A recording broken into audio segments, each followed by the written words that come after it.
everybody, it's Romania Black, and we are on our third commission for the month of December 2025. I meant to have this movie as the last movie to round out the year with commissions, but the last movie that I'm going to be doing after this one, I need a little bit more time to prep for it. So that's why we are watching Ritual today. It feels kind of weird watching Ritual because this movie came out in 2000, so it's been 25 years since it came out, like a quarter of a century.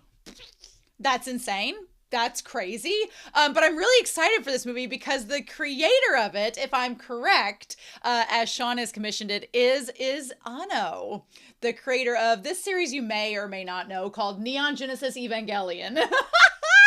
I actually think that while I was watching Neon Genesis, I remember a lot of people were telling me about what Anno has done as a filmmaker, and Ritual was one of the films that they were like, oh yeah, that's an Anno film. At some point you should watch it. And I was like, okay, sure. And it just never happened. So the great thing about the commission tier is that movies that I just don't have time to get to, people are like, you're going to make time because I'm paying you to watch it. And I'm like, okay, I'll make time now. So I want to give a quick shout out to Sean over on Patreon. Thank you, Sean, for all of your commissions this year. They have been wonderful. I have thoroughly enjoyed having my mind expanded upon.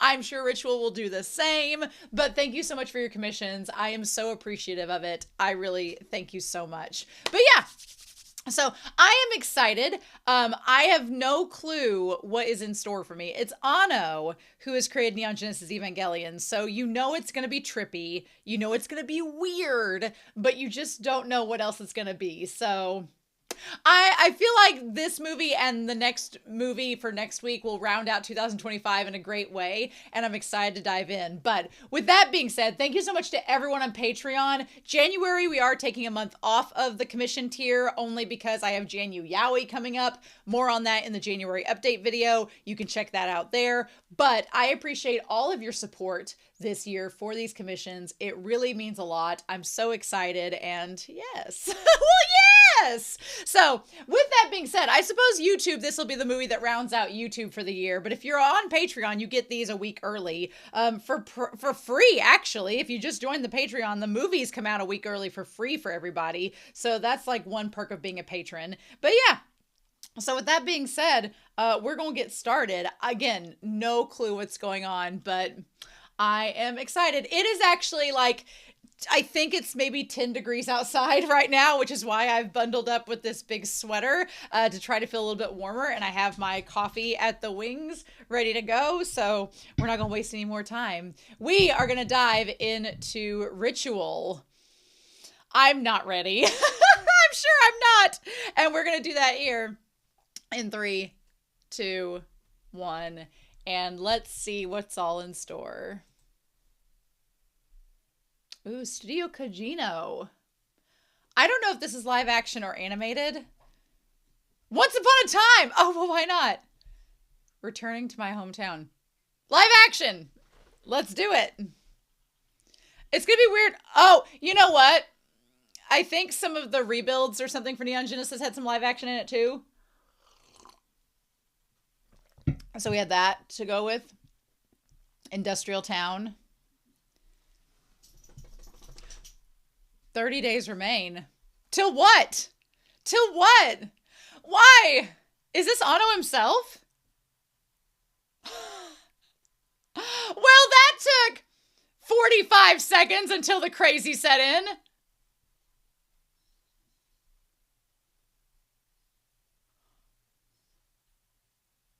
Is she supposed to be a demon? Or is she lost looking for the Insane Clown Posse concert? Of course there's train tracks. Of course there are multiple train tracks. Why wouldn't there be? And she's missing a sock. She looks like the Harajuku district like chewed her up and spit her out. The vibrant red is like just so saturated. Is this Anno himself? I feel like it is. Also the butterfly glasses and roll credits.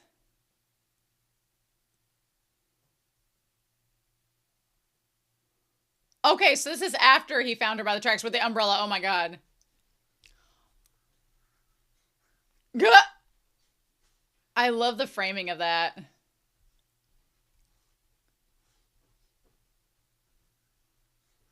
Oh, interesting. Oh, her glasses are actually green. I love how much color she has going on. It's like a butterfly.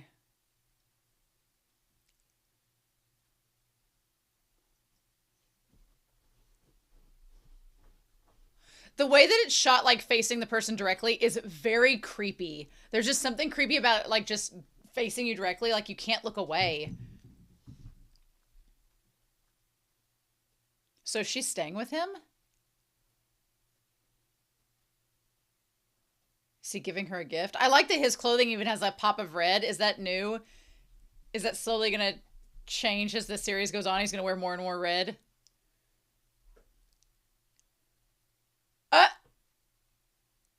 Her hair looks better like that. Interesting. Is she just waiting for a train to run her over? Is that it? Sorry, my dog. Oh, wow. So it's her birthday. Ah! But you said it was today.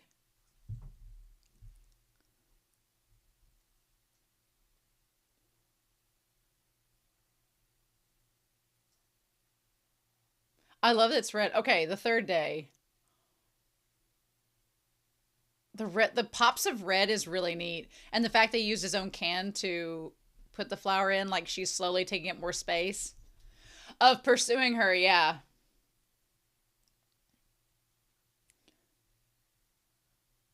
And in myself, interesting. By apathy and restlessness.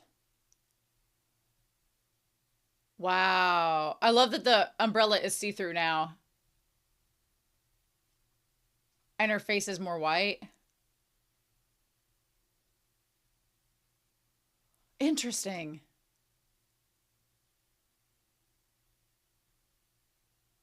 No, you're here.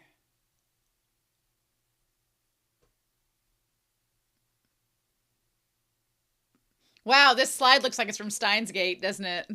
Isn't that weird?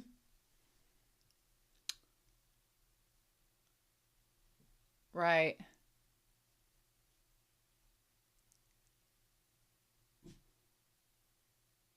Was this Groundhog's Day?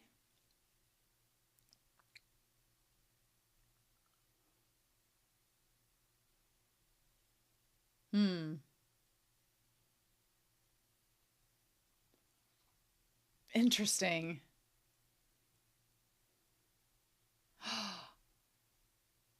Oh, that doesn't sound good. Nope, that doesn't sound good at all. Don't do it. Don't do it. Don't do it. Why would you why are we watching so many movies about people trying to take their lives? Stop it. Just stop it.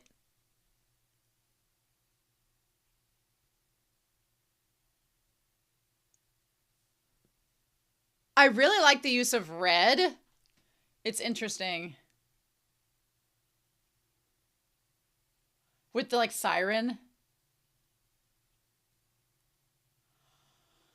I mean, just because you don't want to be lonely, you don't have to settle for crazy. Man, Anno was like, I'm going to take full on advantage of this train track for every scene, every metaphor, every shot. Mm-hmm. What is in her hair? I like her socks and shoes are red. And she has a different umbrella. Wow. All her... How many umbrellas does this girl have? Oh, her hair.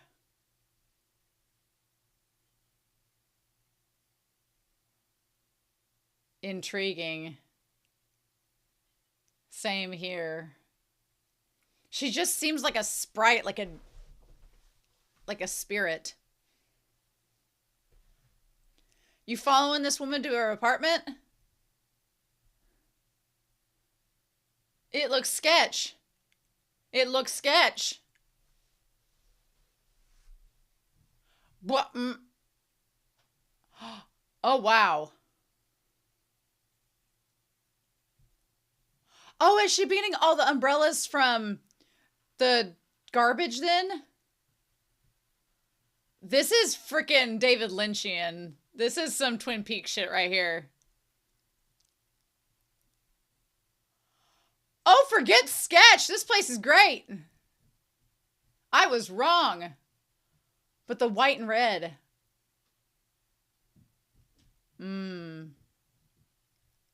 I like the contrast of the white and the red because white is kind of like associated with death in Japan, but then red is associated with passion and love.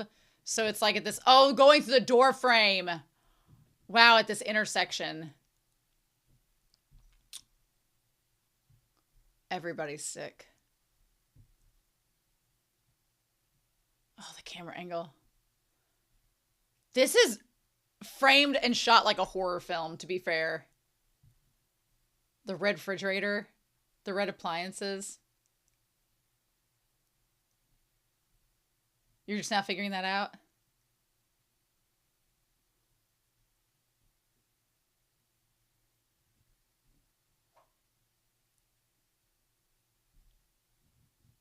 I like that.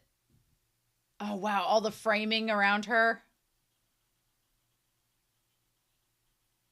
Wow. All the chimes, the garbage, all of the TVs, the red phones.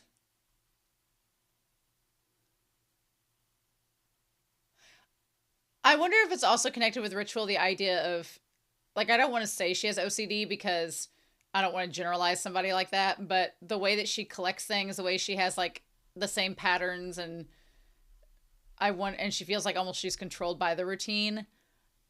I wonder if that's tied to it.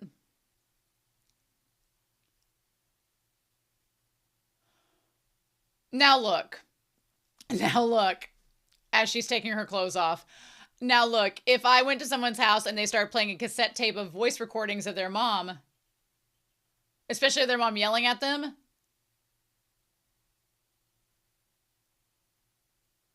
I would start to be a little worried.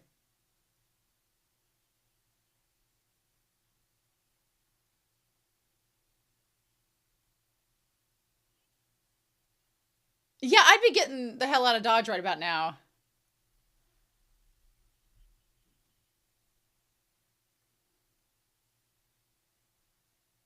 And then she just left.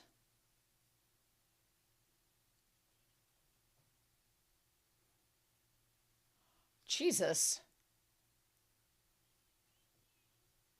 I mean, I'm seeing the crossover. Oh, wow. The floor is train tracks. That's cool. Okay. Anno just rented this place out for a month and just had his way with it. Oh my God. And him holding the pom-pom.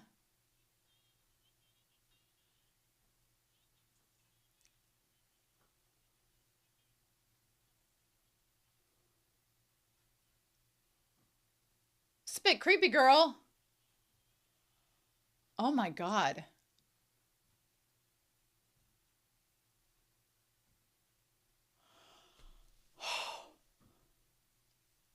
Oh.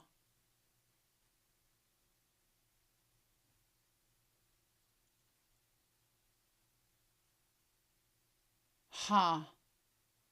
Did her mom die on her birthday and she's just reliving all of that?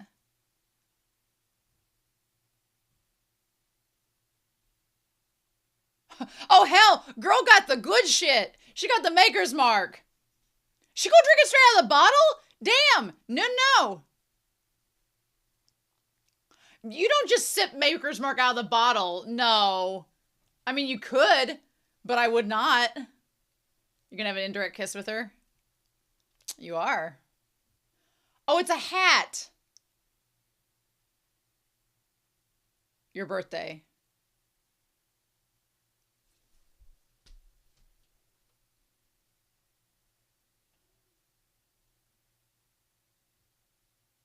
I'm guessing her birthday's when her mom died, and so she's just reliving it. Damn. I think they just went with the Maker's Mark because it has the red label, but...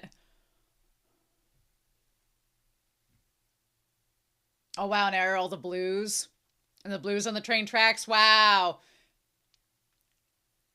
Oh, and he has the umbrella now. Is it because it's blue she didn't come out?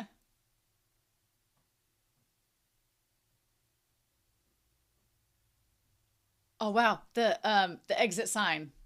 There's a lot of Neon Genesis crossover in this. Is she not there?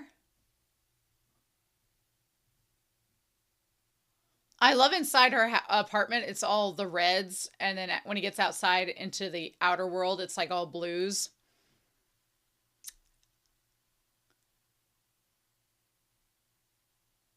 I love him framed in black there. Oh, wow. And she has the blue on her face. Oh, wow.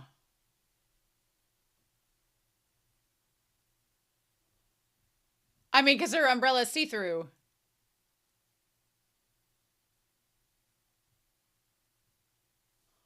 Oh, wow.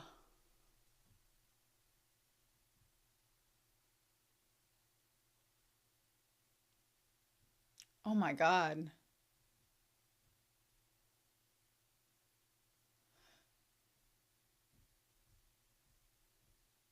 Hmm.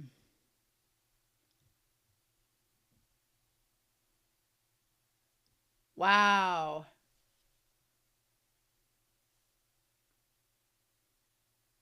Huh.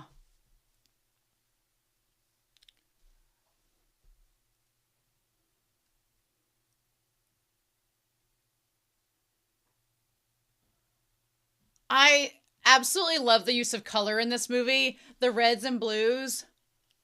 Uh-huh. You get with this mentally unstable woman, sir.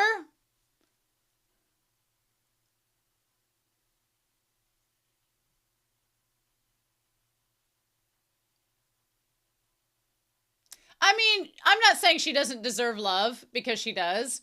And this guy clearly seems like a nice person. I don't like this 25 days remain.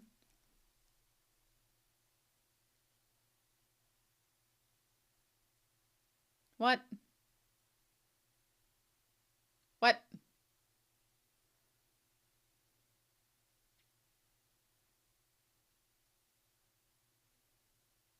God, the light, red light.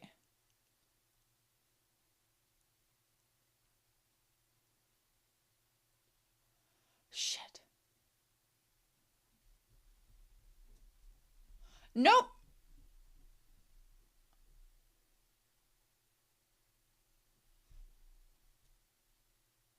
There's like something about like the metronome and the like hypnotic effect of it, and again, the red light. I'm glad she pulled out a couch into the middle of her train tracks for him.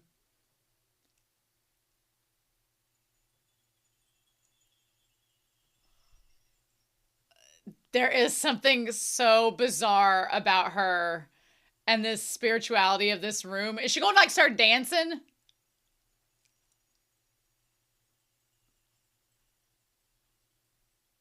And she's got like bubble wrap in her hair? Okay.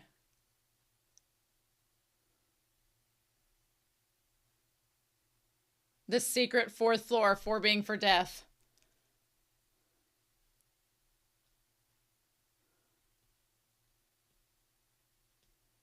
Did they just rent this whole building out before it was like tore down or something? Random Lucy. Lucy means light though, doesn't it?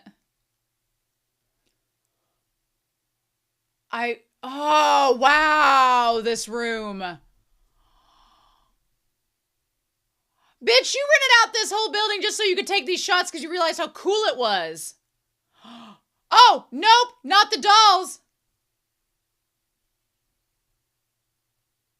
The secret third floor where all the dolls are. When I saw the mannequin floor, I'd be like, okay, I'm good now. Huh?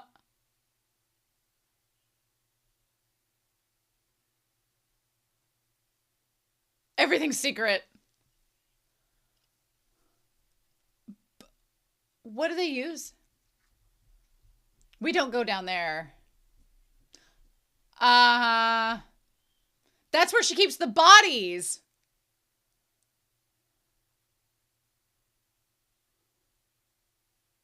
Fifth floor, because there's a 5.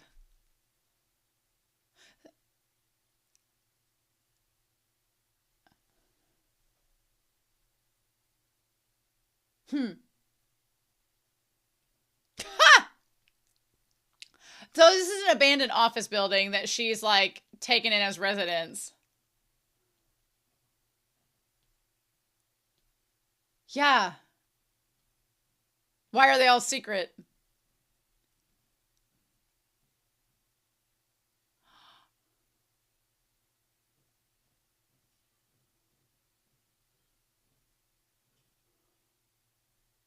Ha! Ha! I mean, the building is cool as hell. I would have loved to have been able to shoot in that. And her red jacket.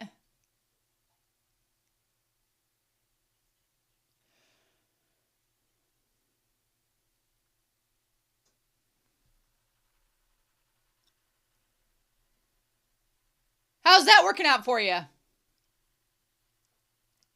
Girl, do not. Girl, do not. Like, taking off your shoes in Japan is like a symbol that you're going to take your life. Girl, do not.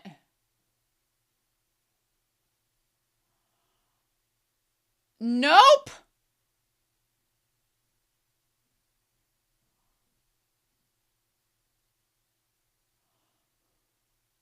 Oh my God.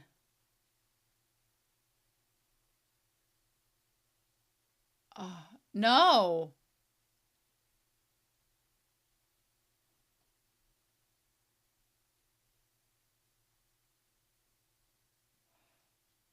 Oh my God.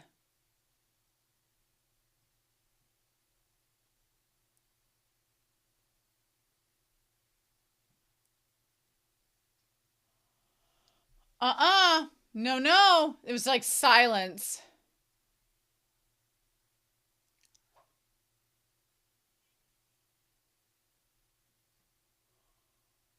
The fact that she does a mental health check being like, I'm not feeling like jumping today, so I'm still fine. No! No, no, no!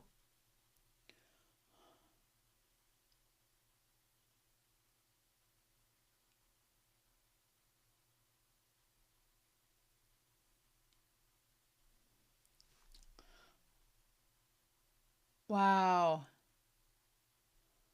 I love just the layout of this scene. And it sounds like her walking sounds like a train track, like a train over a track.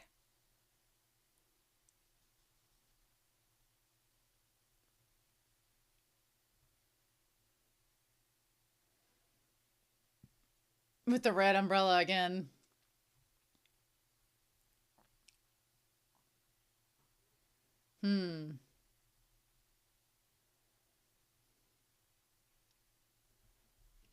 Something.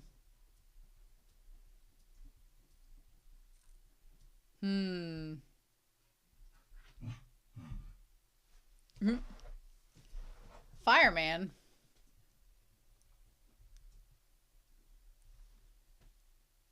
Oh.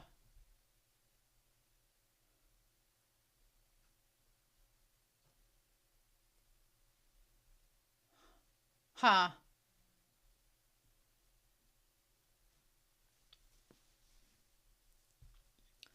Oh, wow. But he's actually afraid of it. Huh.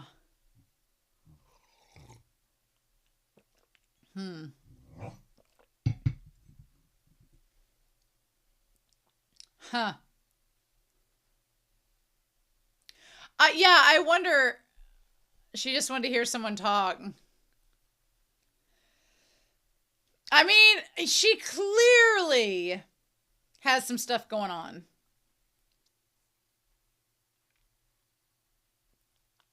Also, her face, like, the face makeup is starting to go away. And, like, the white makeup's going away. And she's starting to, like, look more She doesn't have as much makeup on to cover her face. Like the mask is slowly like receding from her.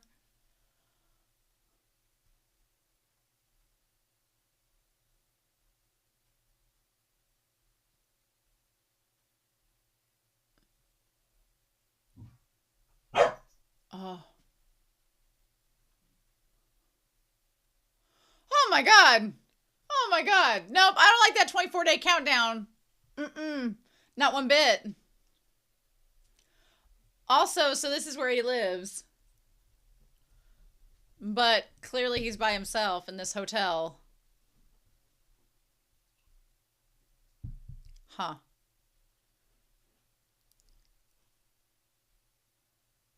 Oh my god, girl. Look at the old camcorder. Wow. Come on, 2000. She's got makeup on there. Wow. All the train tracks.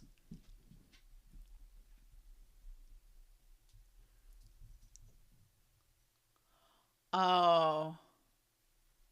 And the big sister, it's blue.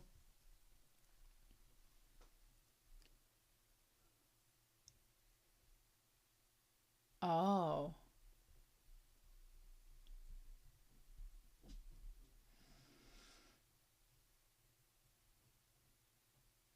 But I think she means where were you before?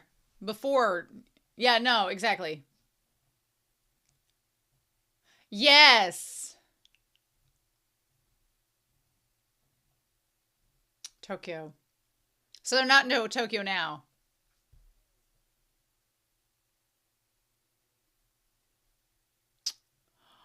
Oh. Was he thinking of hurting himself?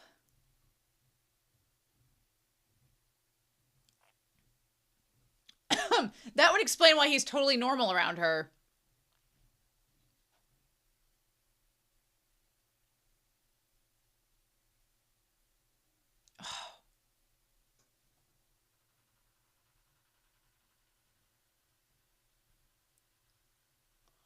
Oh, them stairs, bitch.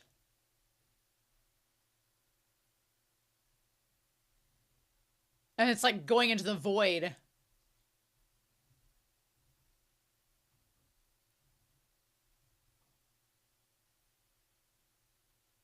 Was that her calling?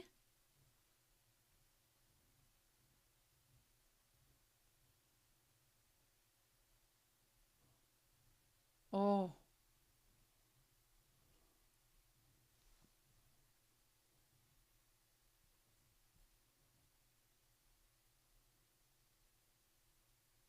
Hmm.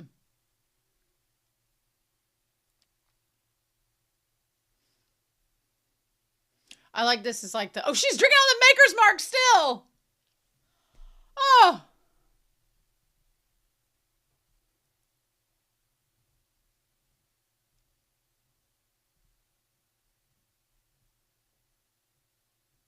I love that this like race car track is kind of like emblematic of their relationship and kind of the winding roads around each other that they're kind of leading.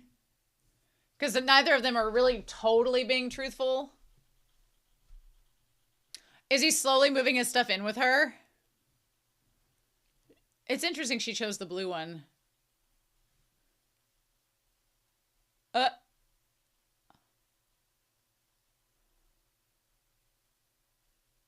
Huh. Huh. Oh!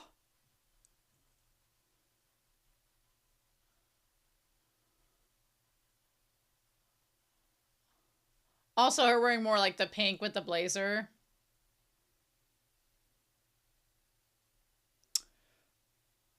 Oh, wow. I'm calling him director. Interesting. Interesting. Interesting.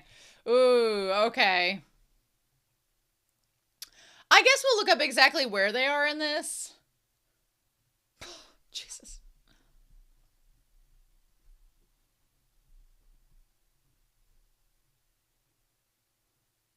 There's so much texture in this film. It's crazy. Like the background. Wow, all the clips. This is so 2000. Like her fashion, everything. I mean, her fashion is extreme. All the mannequins. That's where she's getting all the clothes from.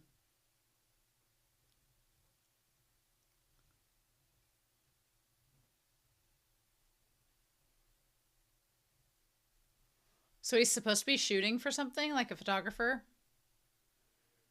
Or a film director, like he said? Oh.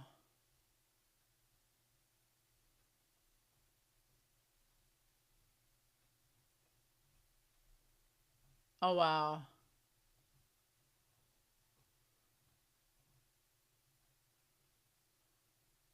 It's so crazy when an actor has clear acting ability and they just act like they don't know how to act.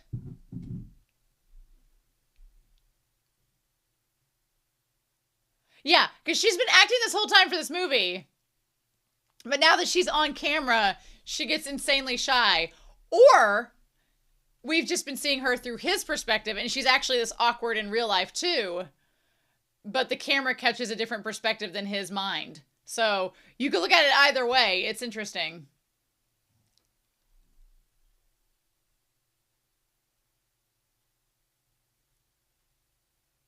It's kind of cool to see stuff in Japan from 25 years ago. Like the train.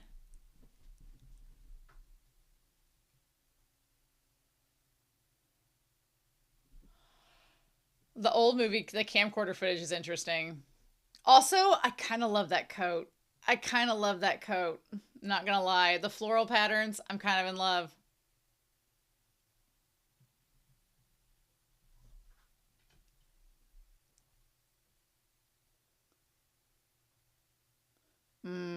With you.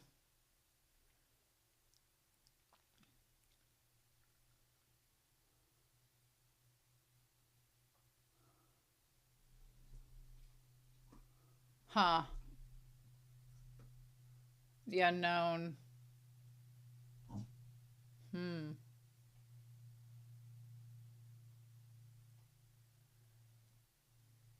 That's cool that there's a streetcar there. That's neat.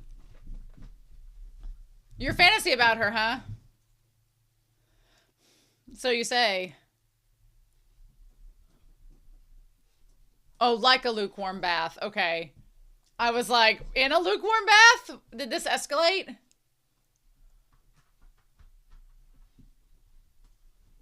Yeah, this countdown towards death you're talking about. Is that the countdown we've been seeing too? Mm. Mm-hmm. Does not correspond to reality. Yeah.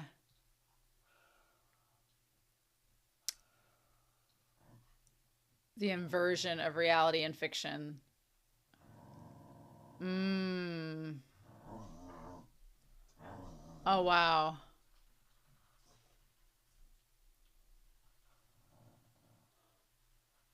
Oh.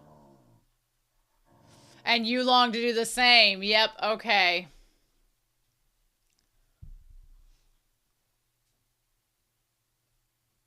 Mm.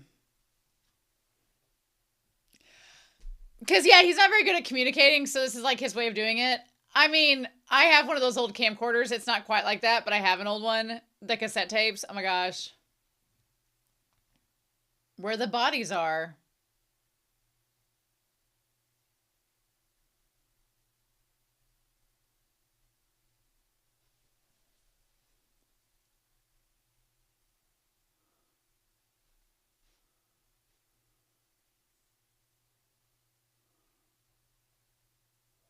Oh, wow. All those boxes.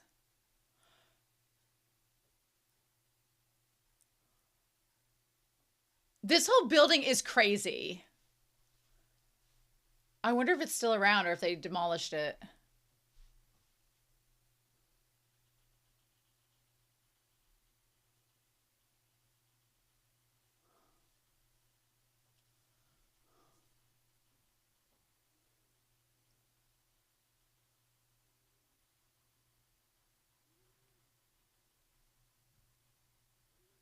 Huh. Huh. Mmm.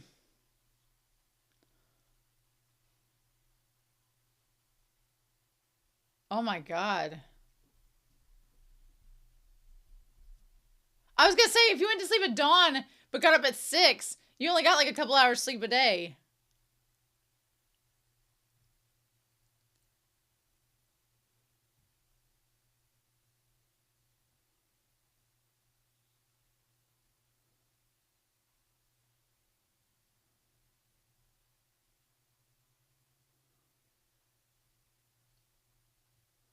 Ooh.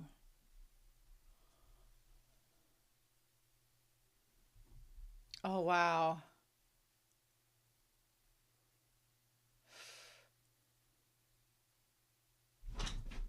Wow.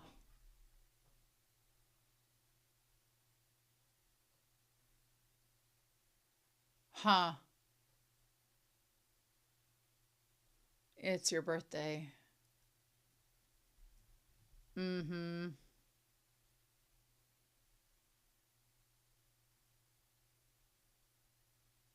Huh. That helps explain a lot.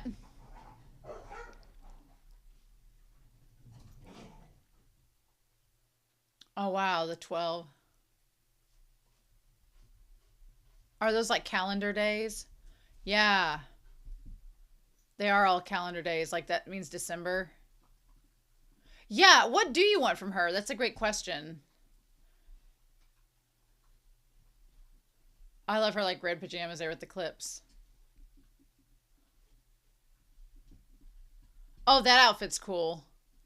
It's very Americana.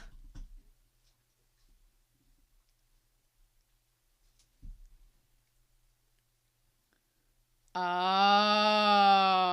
wow.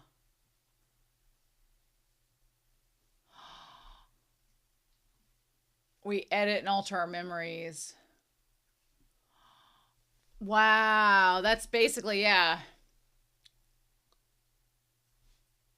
I whitewash it. Into an idealized history because you wouldn't shoot the sad stuff. You're just shooting the good.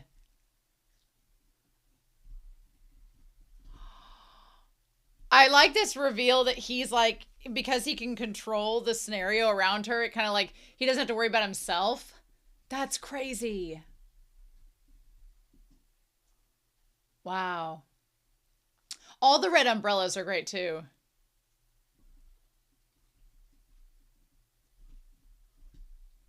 It's an old hentai magazine, isn't it?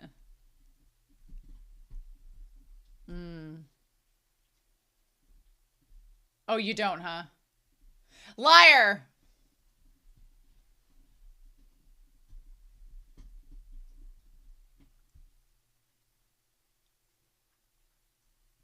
Oh, Playboy! That's softer stuff.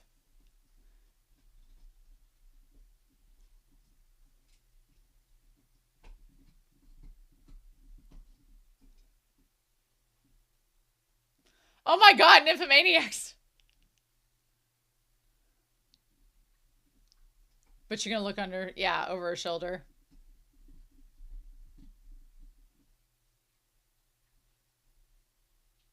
Huh. Then some areolas.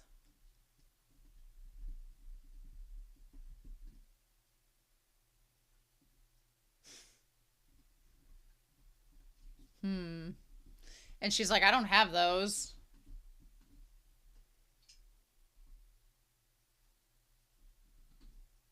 Hmm.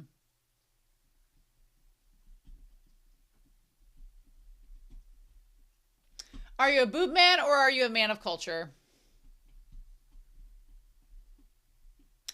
This is a loaded question.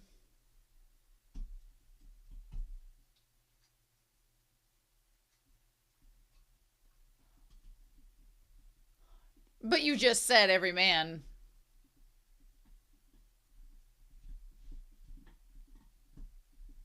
Ah.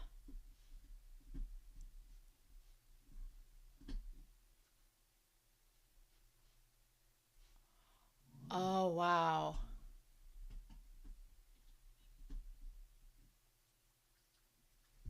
That smile. I love that logic though of like, then you're just men and women and you're nothing more. So clearly, has she had an incident in her past that's been tied to that? Oh, wow. Oh, it is purple.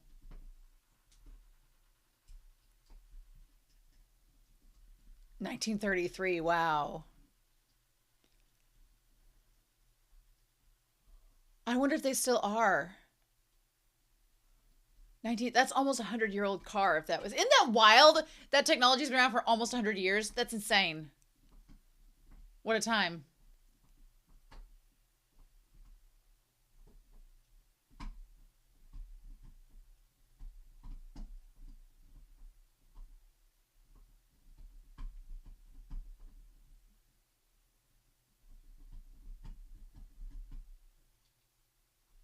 Huh.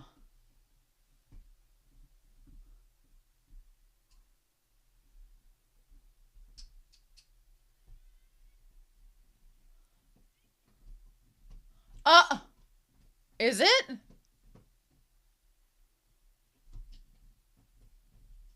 Is she wearing his coat?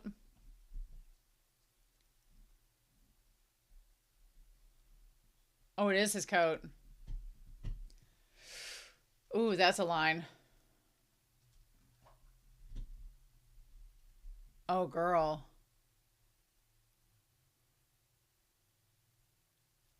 Oh, that shot. That shot is so crazy. That shot is so crazy.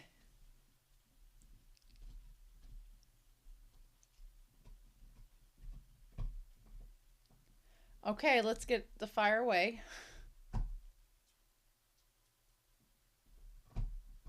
Yeah. Hmm. Yeah, she doesn't like it when she's not listening to garbage because she's not happy when it rains.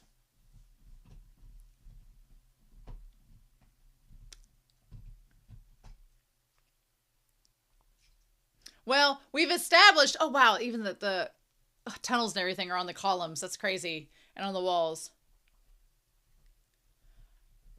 She's sent out to go in the basement.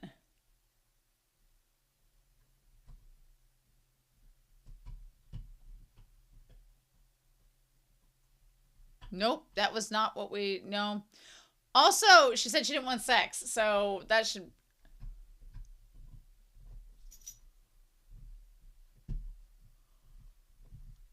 All the umbrellas.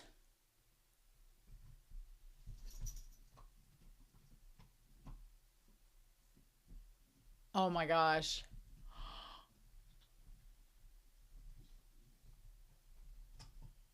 Oh, and the umbrellas on the ceiling. And this shrine. This looks like a saw trap, my sir. Oh, I love the little the walkway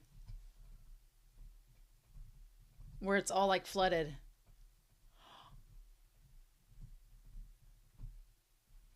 Oh wow, and she's like devoid of all color.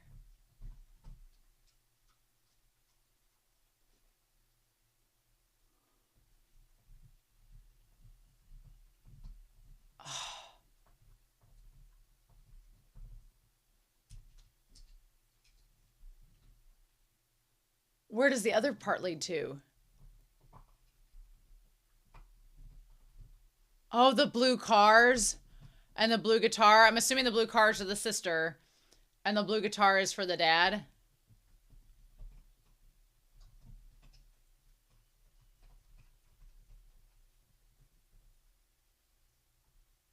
Wow. Oh.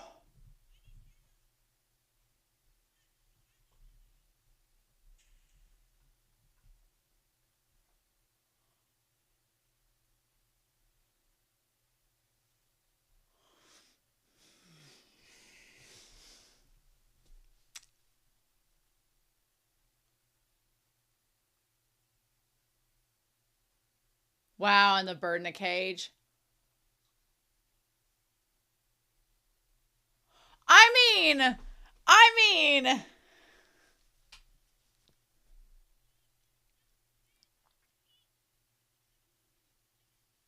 Do you?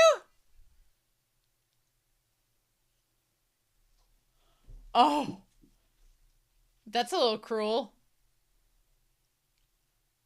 Also, she's wearing black like to mourn her father and sister.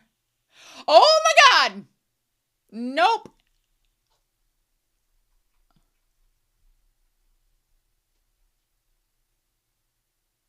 Wow, with the veil.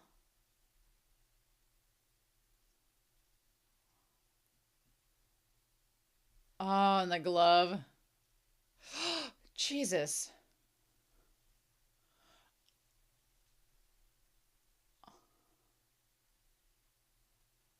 Oh, wow. Right, that for sure.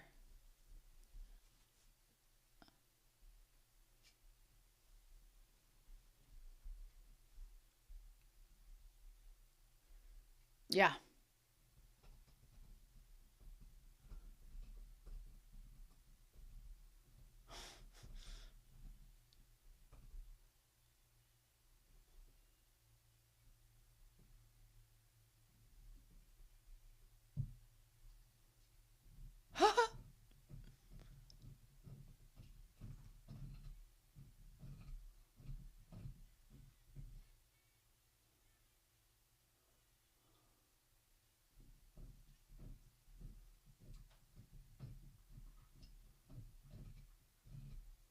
Oh my gosh.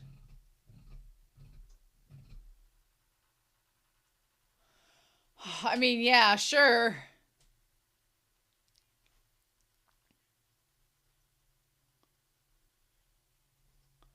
The stairs in this building and everything is amazing. Okay, now we're going down the basement.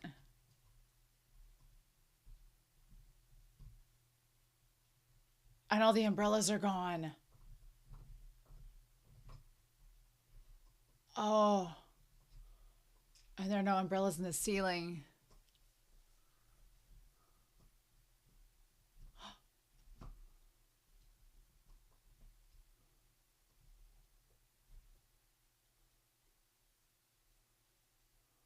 Okay.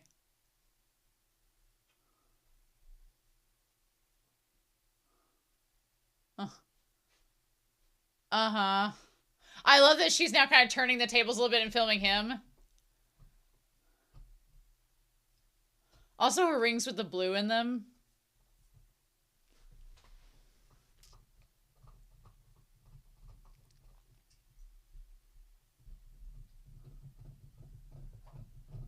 Wow.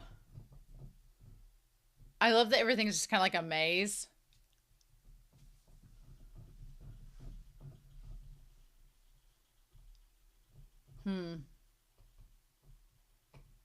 Yeah, there's nothing simple about this scenery.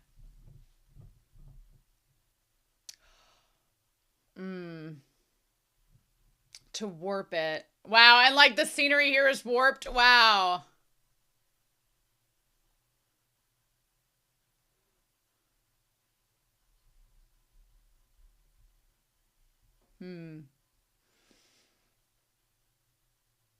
And she's got the red again.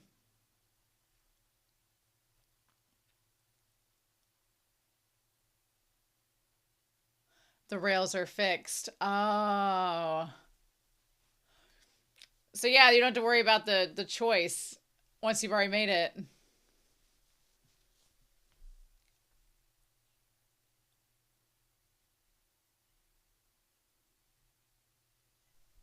Oh. They're always one, even though they never connect. I like her owl necklace. That's great. Abused and then abandoned. Ah.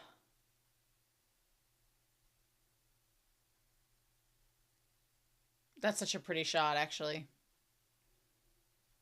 That's actually a really pretty shot.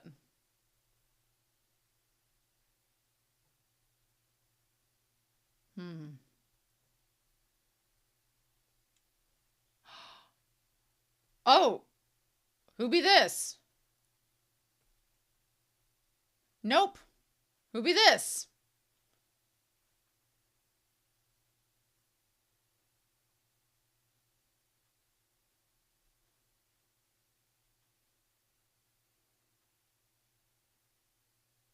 Who the hell is this? What the fudge? What the fudge we doing? What the fudge we doing? I thought her dad was dead.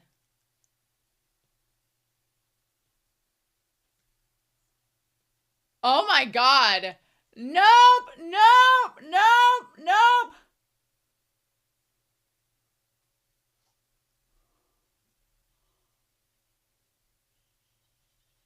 What the fudge? Oh my God.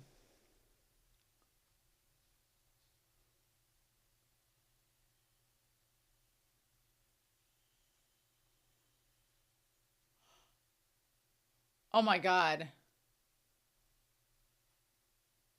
By sharp stick, are we talking about like something sexual or an actual stick?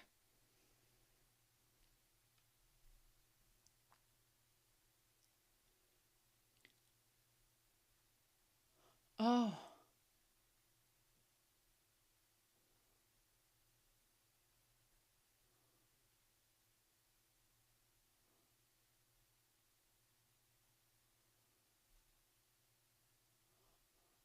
What we doing?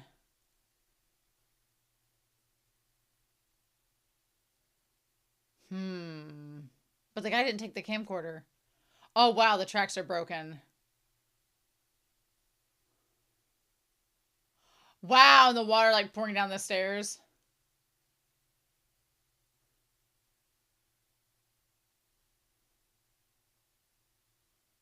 Oh.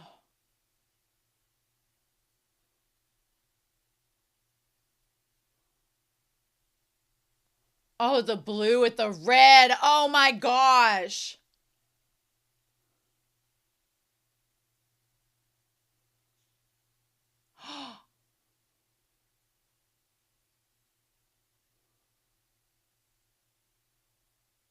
So some of that was just her doing it herself?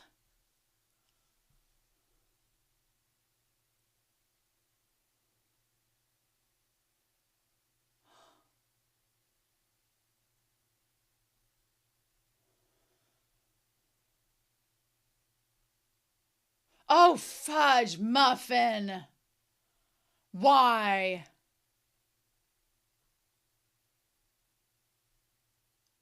I shouldn't be surprised by this. Oh my God.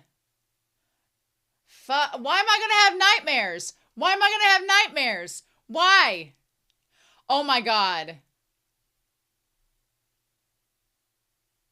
The figures that are hanging or floating there is freaking scary. What the fudge?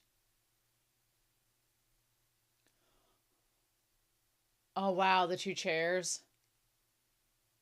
And her walking around like the dad's guitar. But like one of the chairs you can't sit in because the cushion is gone.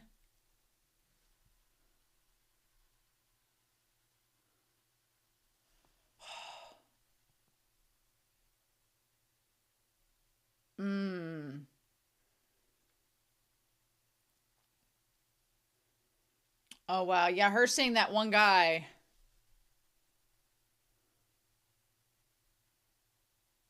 Yeah, well, I'm glad he didn't record her like this because clearly she's in distress. Yeah, what's the phone ringing?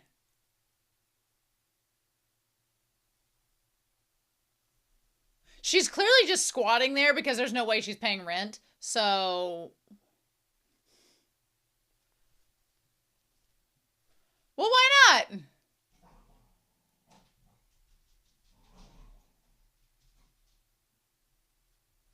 Huh?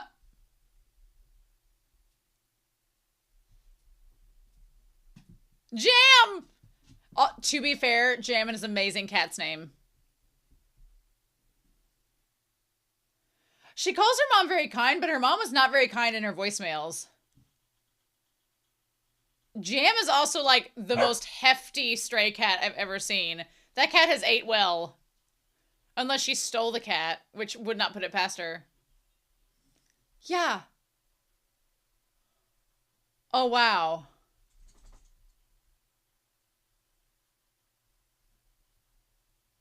my god, the cat toy on her head.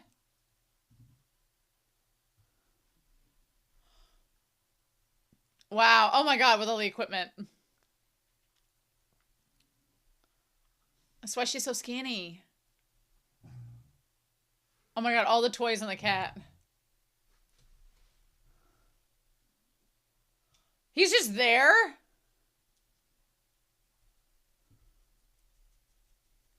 Wow. I wonder if this is supposed to be imitating her own childhood.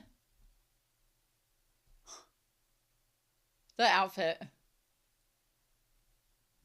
I wonder if it's like supposed to imitate her own childhood and she's acting like the mom. Because the mom's on the chair with the phone.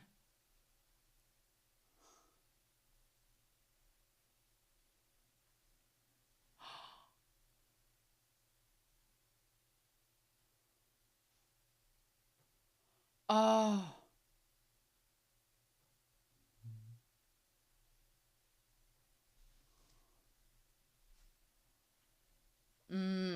Trying to get her to eat something. Yes. Yep.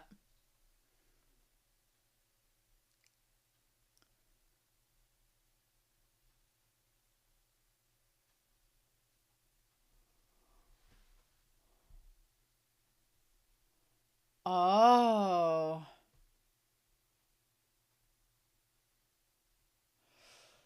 It's enough to make you dizzy.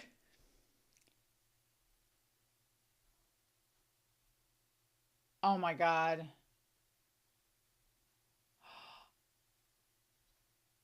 Okay. Okay, thank God. I feel like once the 11 days are up, then it's going to be a different story. Just the architecture of the setting of this story is wild. And a red bench! Of course there is! Oh my god. All the mannequins. And now he's laid the car tracks out like a train set. Oh wow, all the same numbers? Yeah, this is Anno for sure.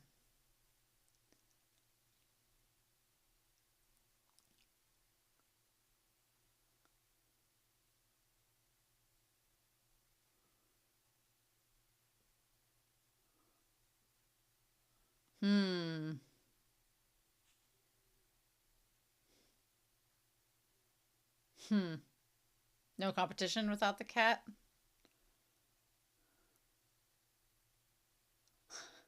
I feel like him making the track and doing all this is kind of like Ben Wyatt doing the claymation in Parks and Rec. It feels very similar. I'm like, it feels very similar.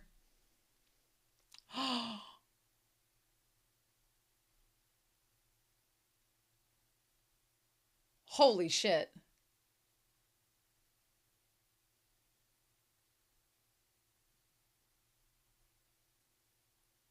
Why would that be the first thing you brought up? Dude!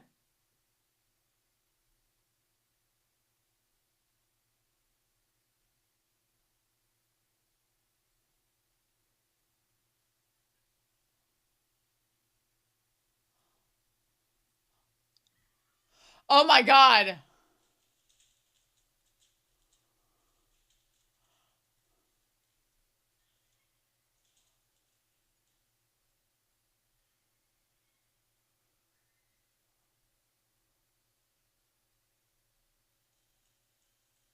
Oh my, all the umbrellas. Oh my god.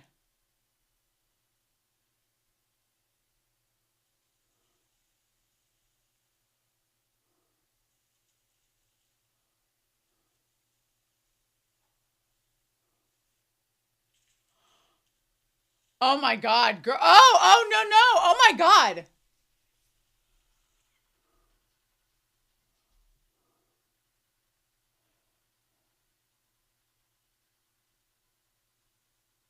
Holy shit.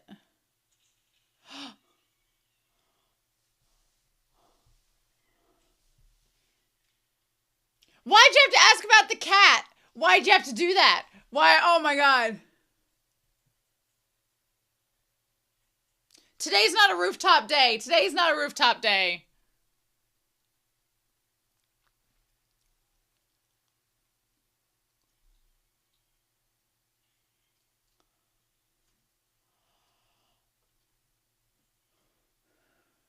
Oof.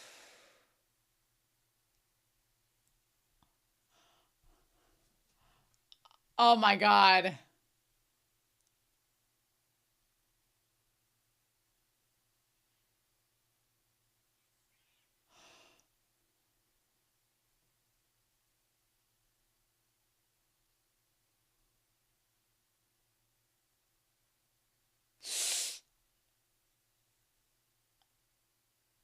I love the shot of all the umbrellas in the water, but oh my God. I was like, is she gonna try to bite him?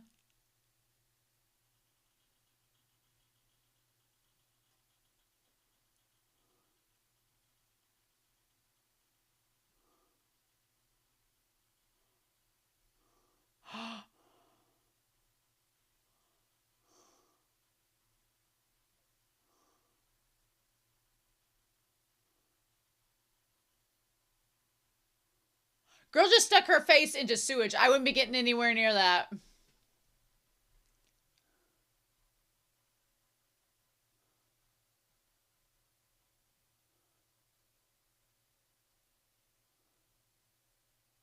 Oh wow, and the bite mark.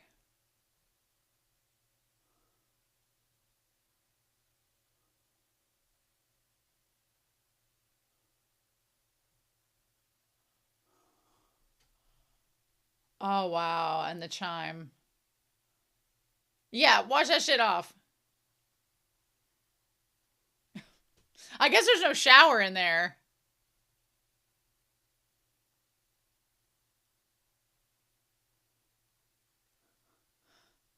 I mean, not exactly shampoo, but what can we do?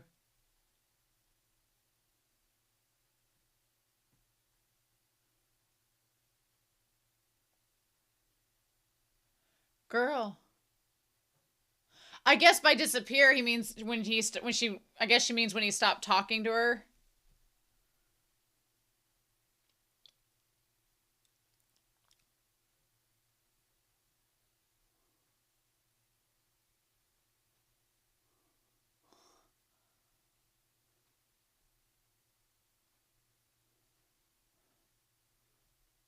Oh my gosh. Forever and ever and ever.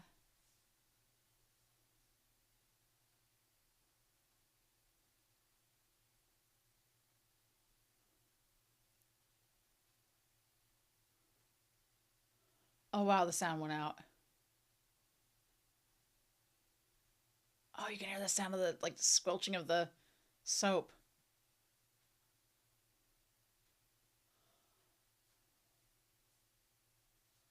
It almost feels like this whole place has such a haunted feel to it. It really has a haunted feel. And I'm like,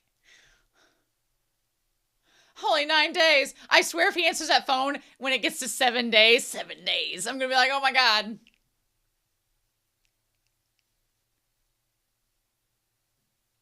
The fact that you entered through this, oh wow, all the photos.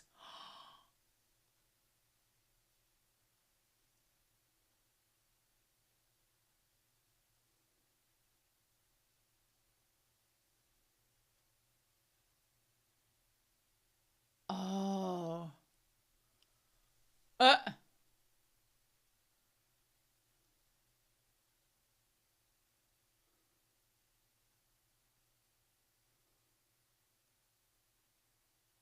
it's past 6.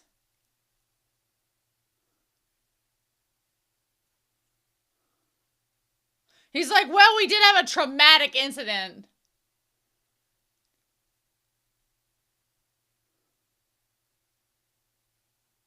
Oh.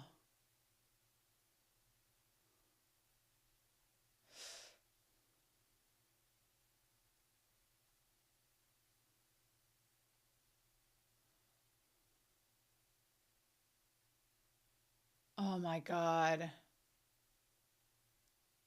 And now she's like literally made him codependent because now it's his, like he's keeping her from falling. There's like a codependency that's developed there.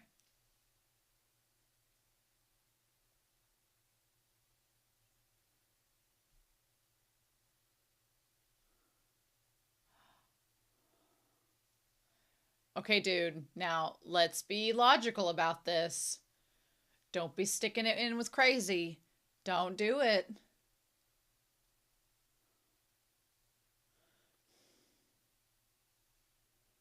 I mean, I think she deserves love. And I'm glad that she, you know.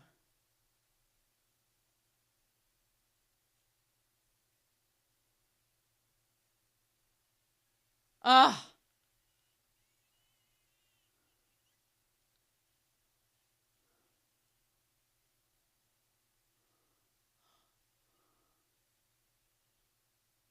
Oh, I love the red jacket.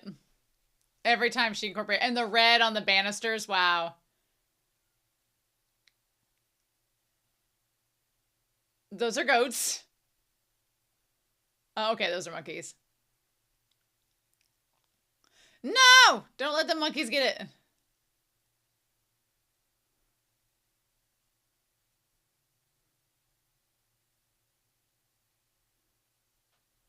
Oh.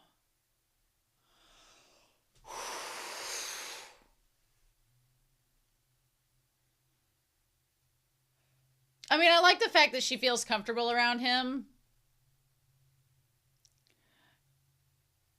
And I like that, but that means that she's dependent upon him now.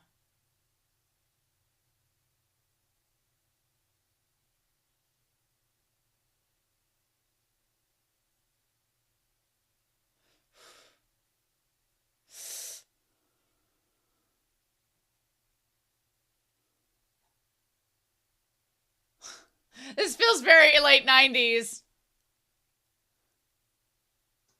What are you filming, Shark Exorcist? Get out.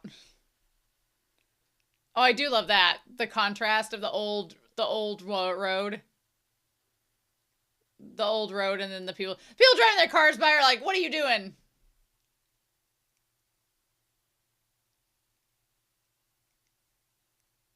That is a good shot.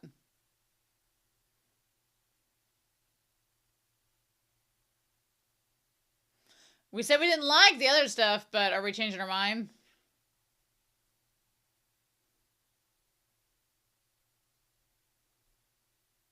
Don't believe you.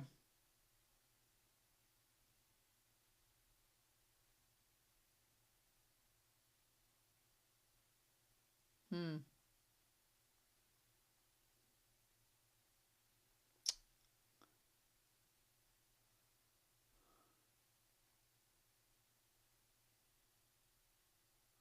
Hmm. I mean, for somebody who's been all alone, yeah, absolutely. And he kind of thinks the same.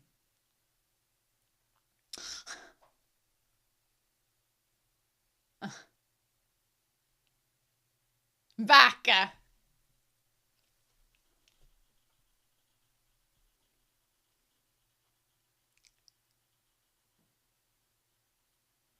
Oh, wow. X teeth. Oh, wow.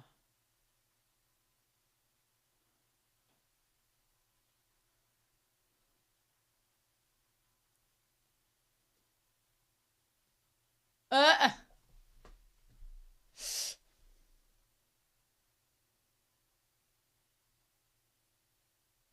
Yeah, and he doesn't want to be on film. Mm.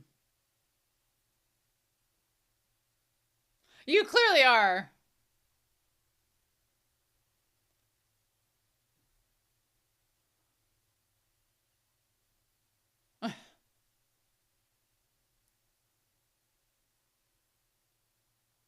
Wow, all the pipes.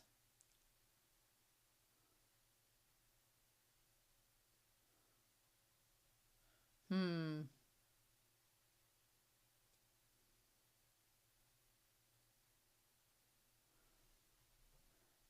I just love the industrial, like, layout of it, and his black clothing versus her red.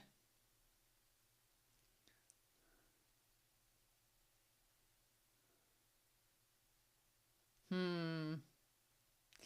If a woman says she's gonna mother you more, I normally you might treat that like a flag. Hmm. You might treat that like a flag.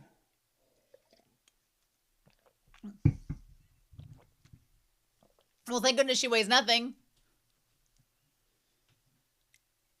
Oh. I love the film versus like what they're filming versus what's being filmed. That's pretty cool.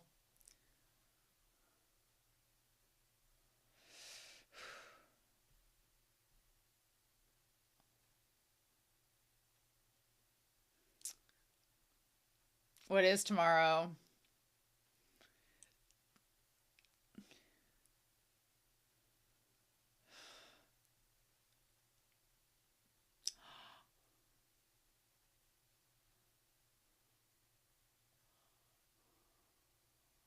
Oh.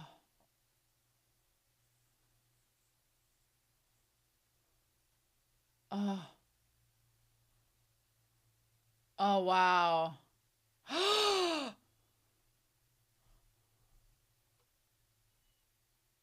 Oh, wow.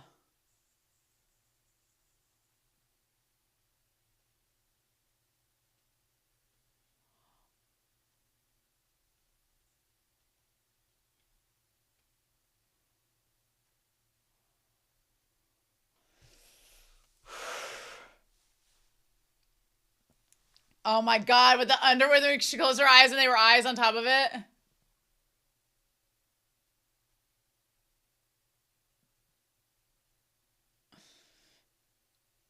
Nope.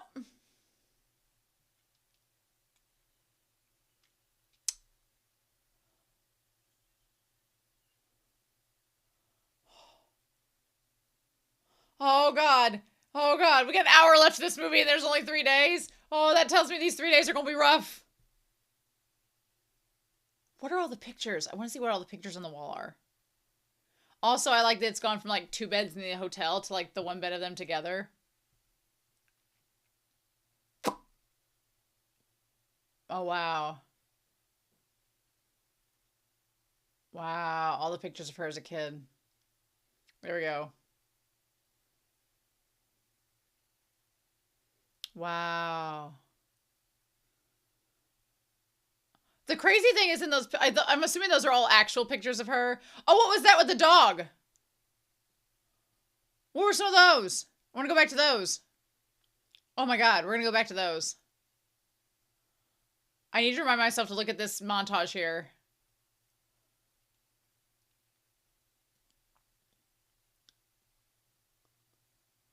Like a hedgehog.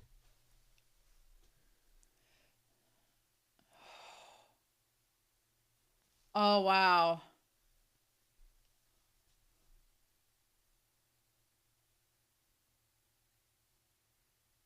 Mm.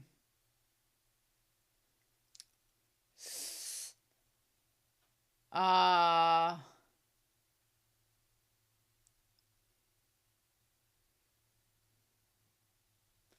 oh, wow. Yeah. Because she's like become super clingy and you become codependent.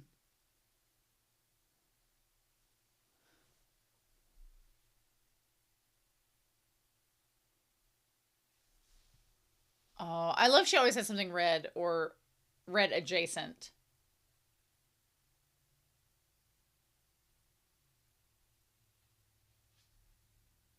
On that distance.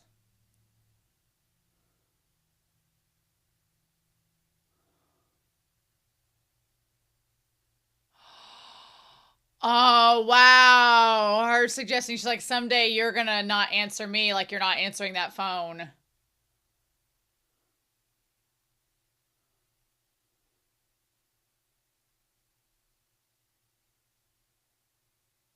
The blue car.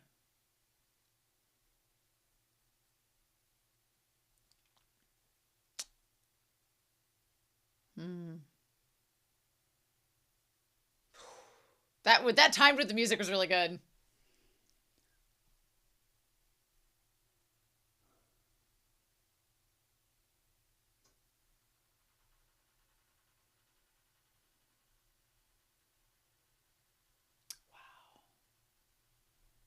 Wouldn't leave her alone with your laptop. Wouldn't have done that.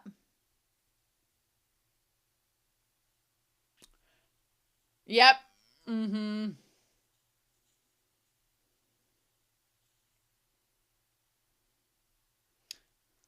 Is she wearing his clothes?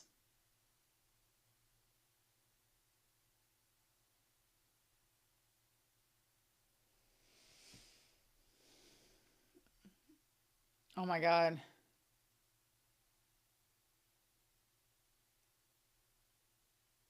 Wow, and the repeat back to that verse. Wow.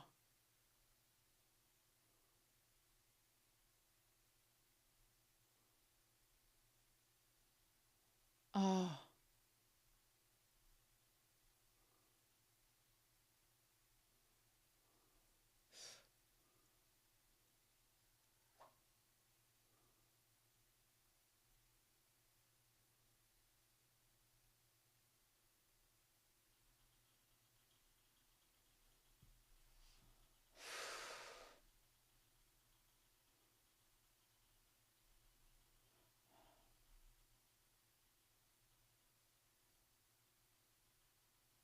Wow, we went back to that same tape.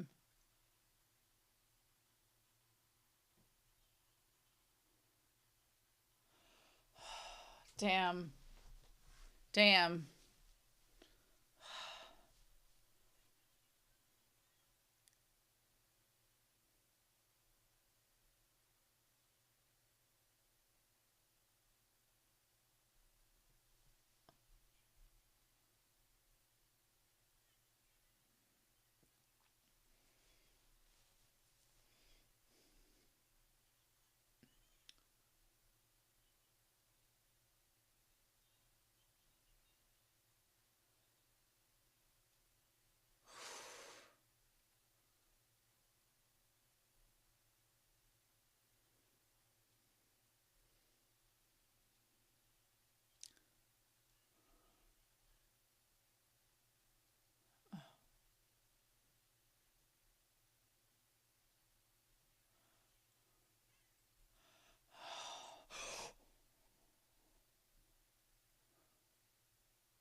Oh, wow.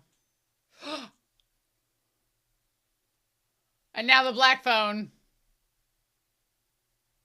Oh, it's her.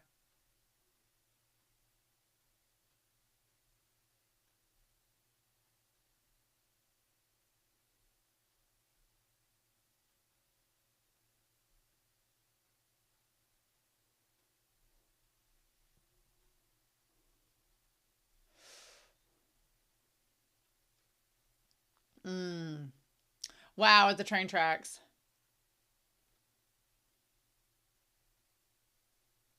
Mm. Oh.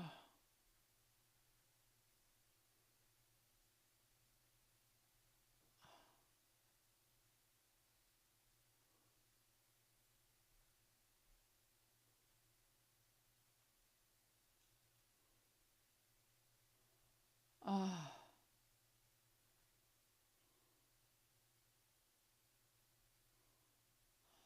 Oh.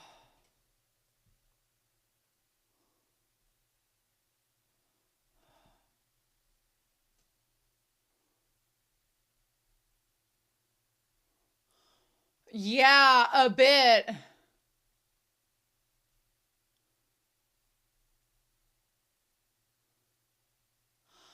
I don't know if you are.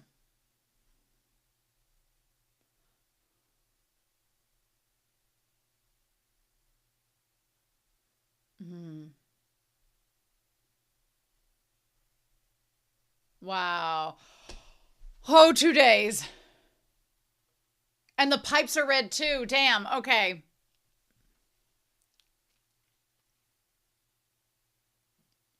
Wow. And she's not wearing, she's like wearing.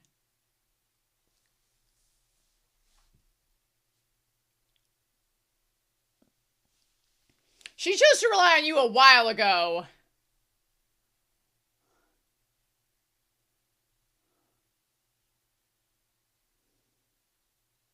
In self-deception and sealed by oblivion. Ha!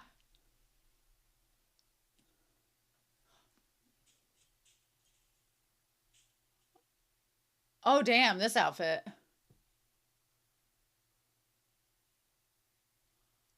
Also, this 2000s laptop is sending me.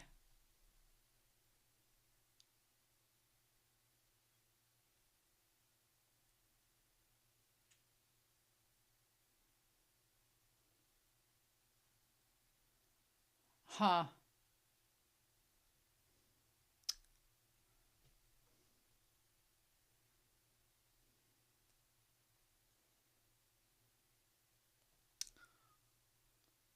Huh.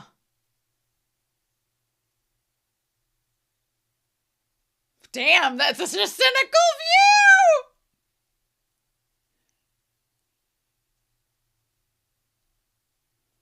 Well. Wow. I mean, that's not far off from now, honestly, but damn. Wow.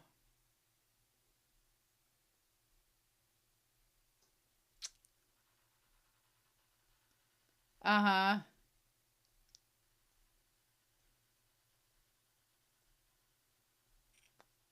Wow. And then all the pipes and everything that keep going.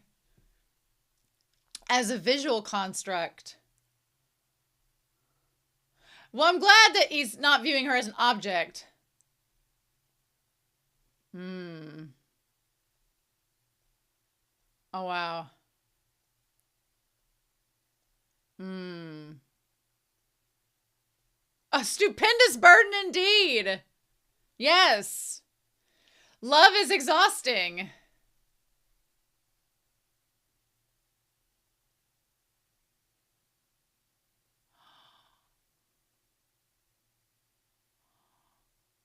Oh, damn. Wow. What is this? Who is this?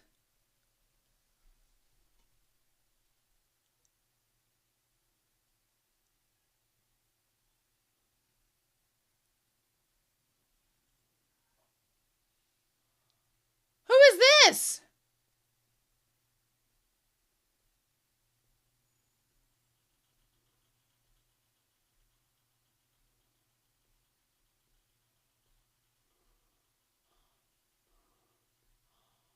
What? What is going on with the blue with the blue poncho?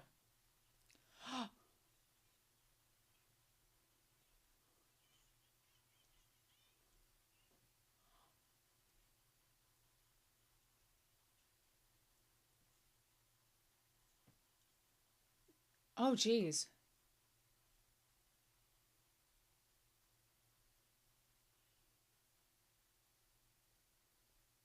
Well, yes.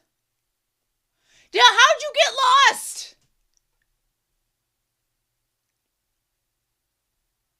Damon Anno.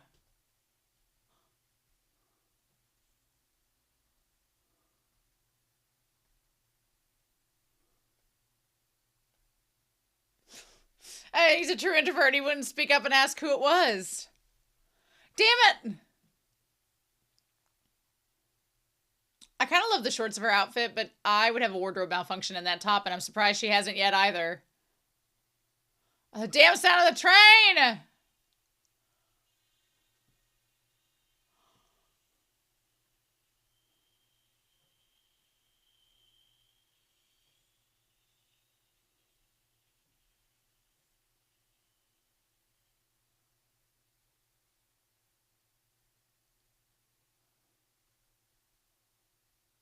Oh. Ooh. Is he there? Oh. Damn, this architecture is so good.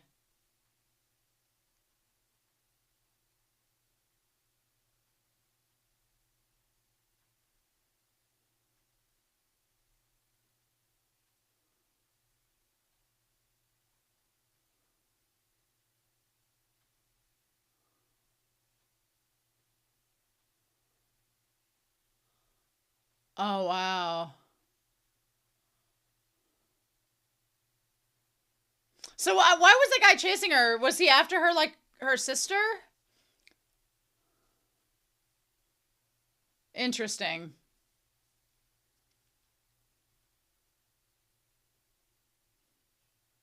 Why are the kids here? Uh,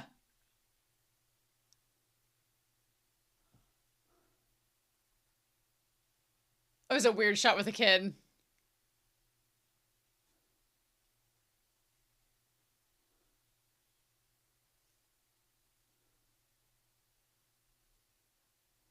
Huh. What? I mean, she has had that guitar the whole time.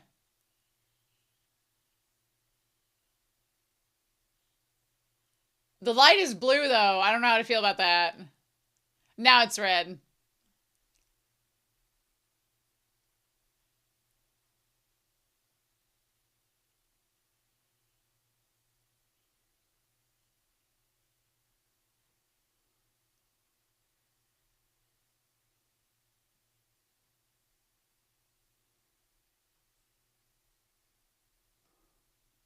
I mean,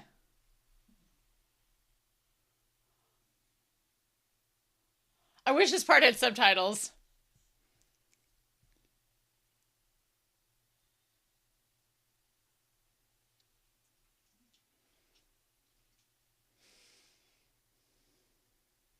It's gonna be like a Chainsaw Man AD for season 2.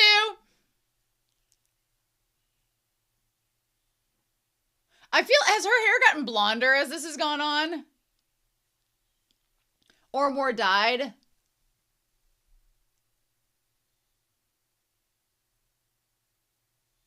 Oh, we're on the roof.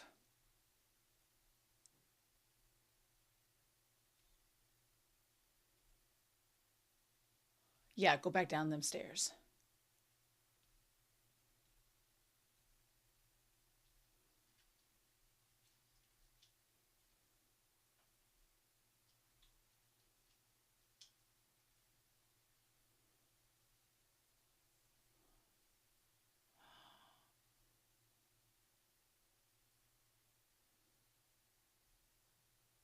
Hmm.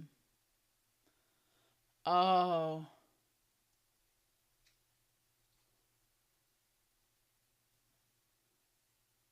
Man, remember you had to have like a cell phone charger that was like that? If I saw that on the stairs, I'd be like, oh, I'm going to consider my words carefully. Well, there were multiple there.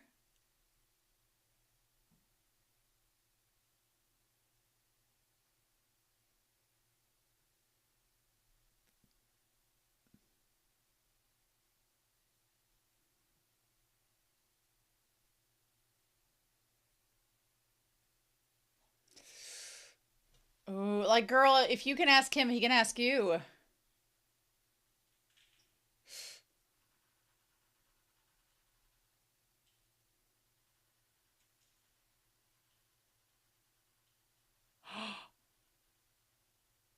Girl. Ooh.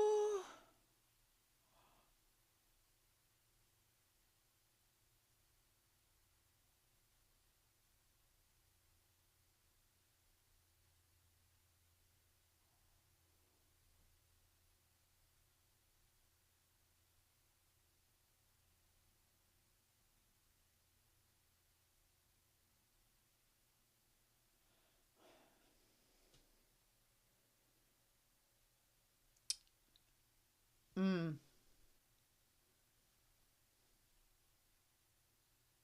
Maybe. But we don't say if we have it or not.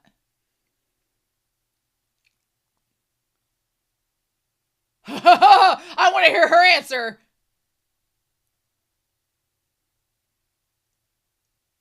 Maybe. Oh.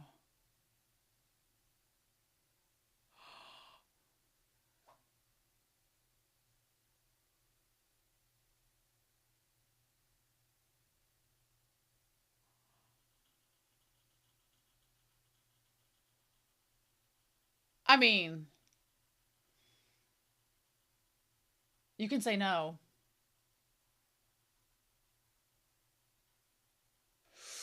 Nope, when it comes to the meatloaf choice, we don't do that. That's not where we go with this.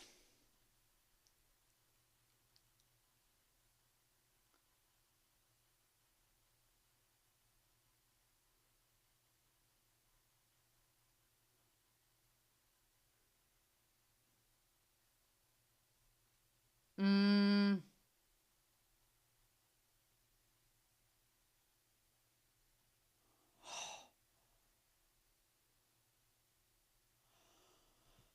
We have like 1 day left.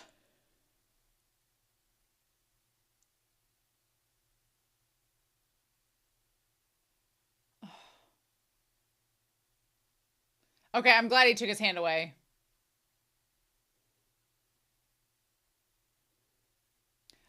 Ladies and gentlemen, you should not have to have sex to prove your worth.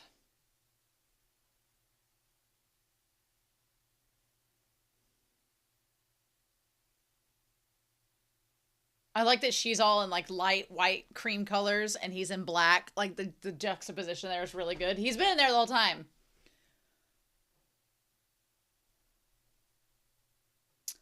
Ah, there we go.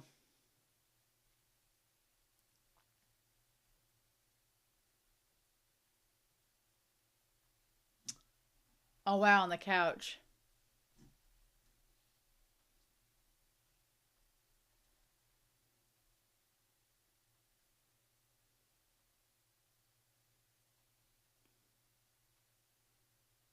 Oh. Yeah. Mm. So yeah, it was sexual.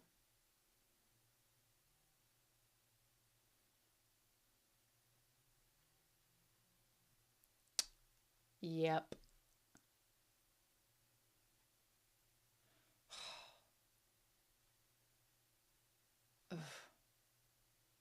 Of sorrow and betrayal.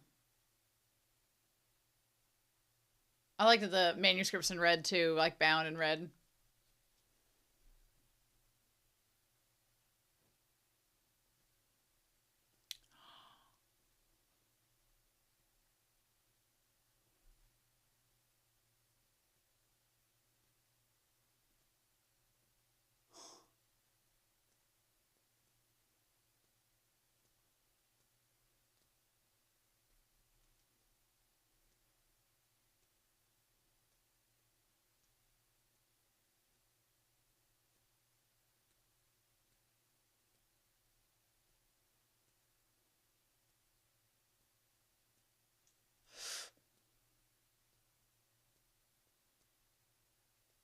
But is that like his sister or his editor or you don't know? I mean, you think it's another woman, but that could be his editor, that could be his chief, that could be his employer, his mom, his sister.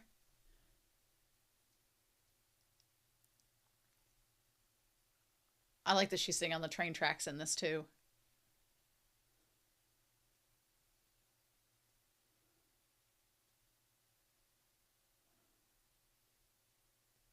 Come to bed, aka the couch. What happened to their other bed? Oh.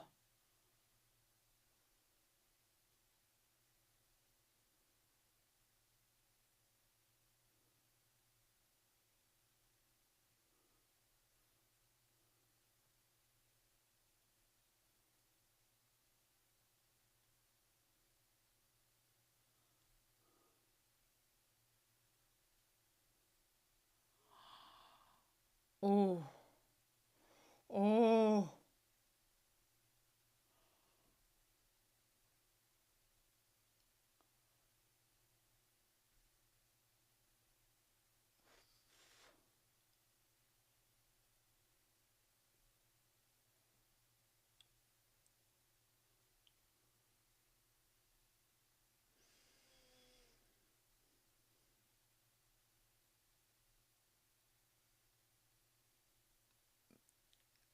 These are easy questions to answer.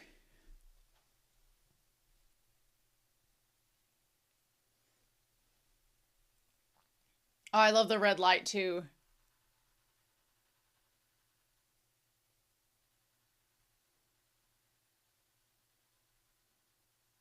Oh. Who is she, though? If she's irrelevant.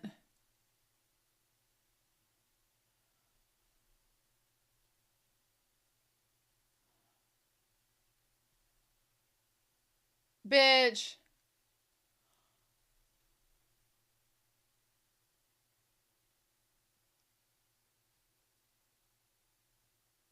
Oh.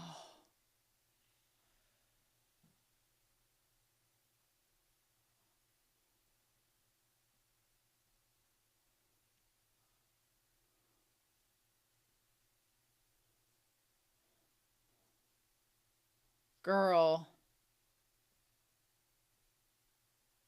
The cinematography of this movie is so damn good, but I'm like, girl, we all know it's coming, but I'm like, no, please don't.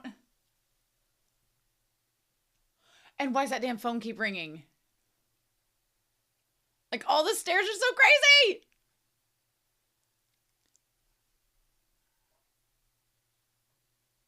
Oh, the day before. Wow, the blue. That blue. And the guitar. Damn.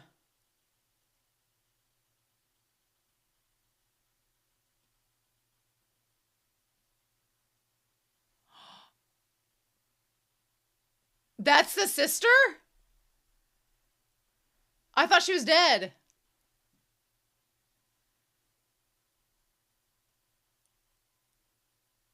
And it's the same actress. Oh, wait. Oh, no, she's acting like the sister. Holy shit. Yeah, that's the face I'd make.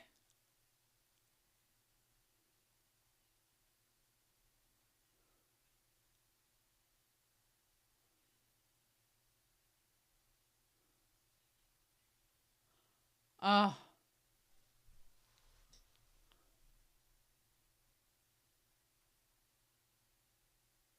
Wow. On her birthday.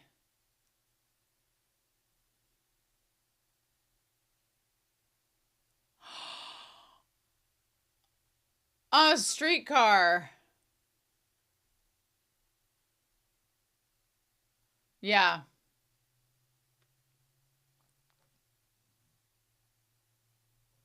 Hmm.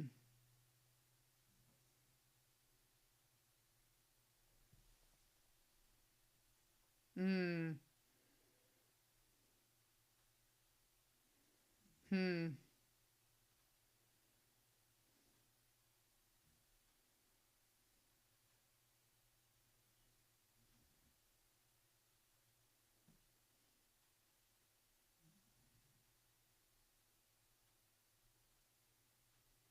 Hmm. So she's playing her sister, telling him all of this. Oh my god.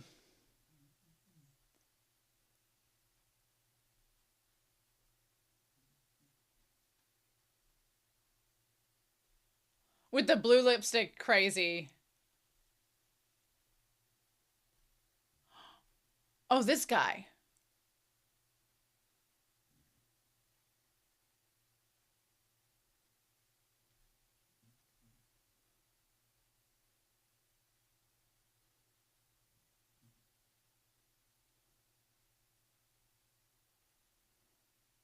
Uh.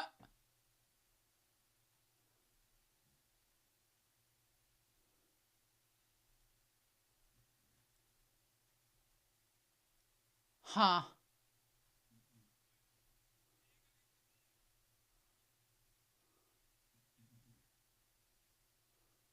Huh.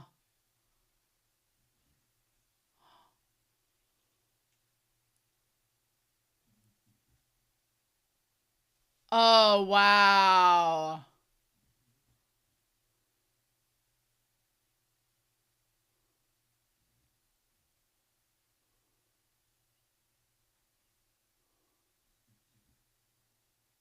Holy shit, she was seeing him too.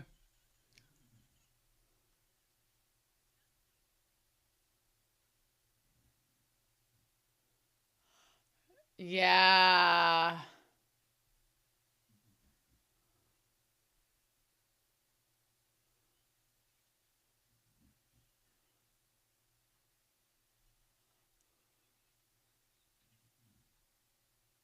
Oh my God.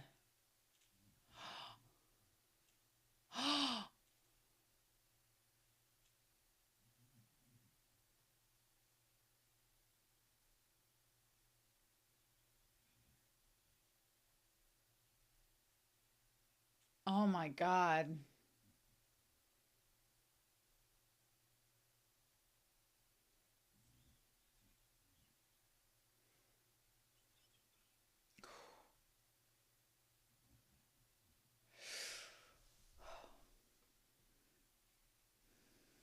Mm. Damn. Oh.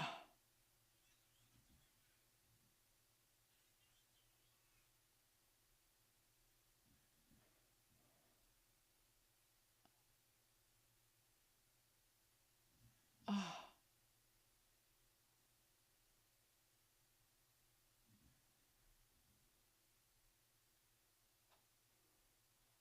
Oh my gosh.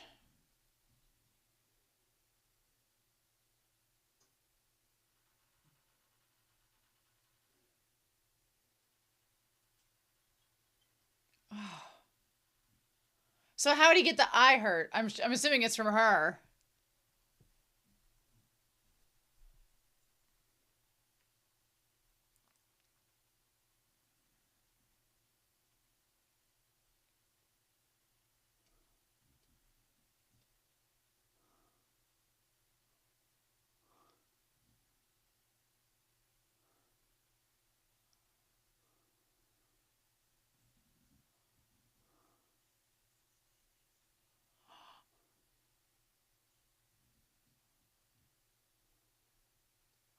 Oh.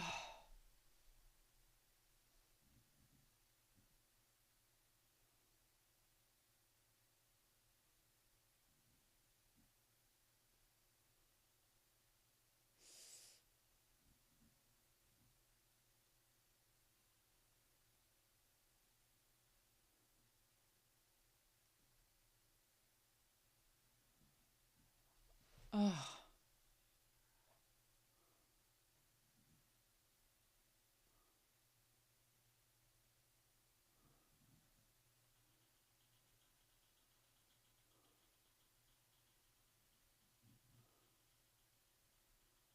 Oh my God.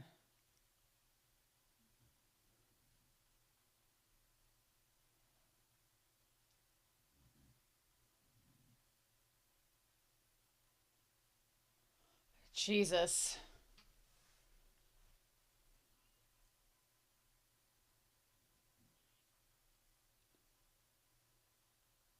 Oh my God.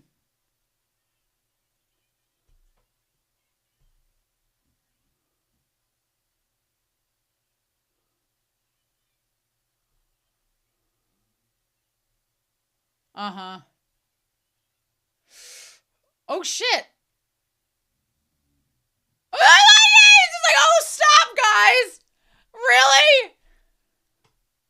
Really, Johnny was so?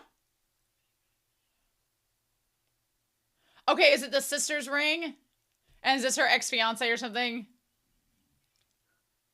I mean, he seems pretty deadbeat. From what we've just witnessed.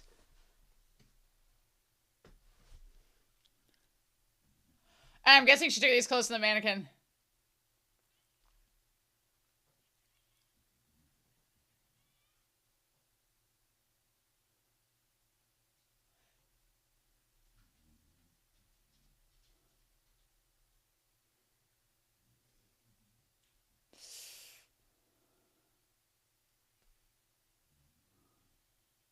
Oh my God.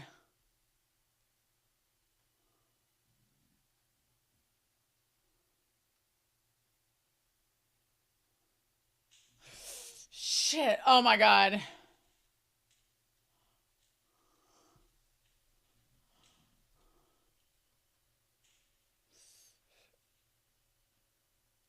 the umbrellas are all like folded in. Yep, not good.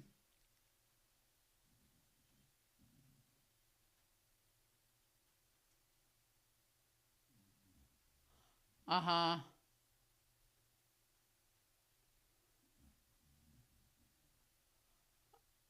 Oh my God.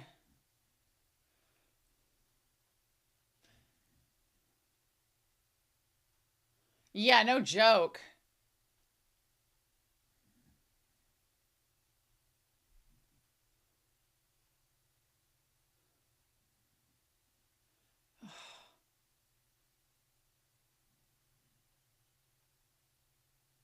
Oh God, next to the alcohol, girl.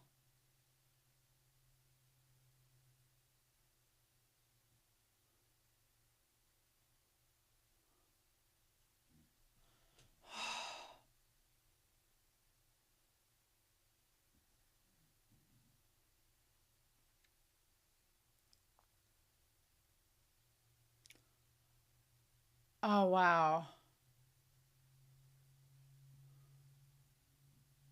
Oh, and the blue wig. Wow. I mean, it wouldn't be Anno without something like this. The rocks. Dude, you not gonna do anything? I mean, I don't blame you in a sense, but what if he picks up the phone and like they're all alive and this has been just a giant lie that she told? What if?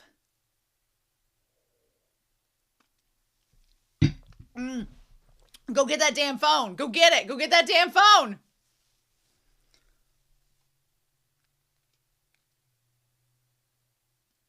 Oh my God, it's like in the center of the table like The Shining! Holy shit! Well, hurry up and answer it!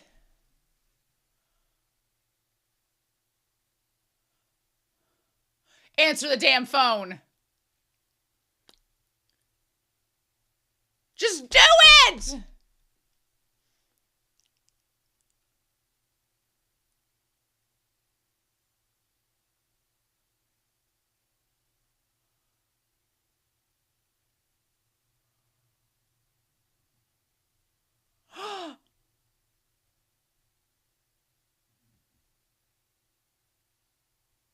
Oh shit.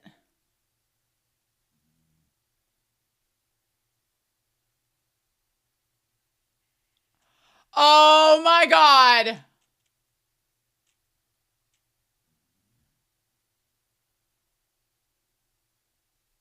It's that guy.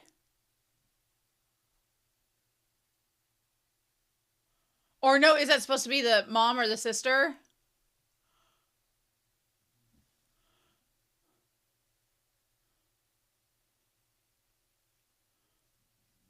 Nope. Nope, nope. Nope, nope, actually.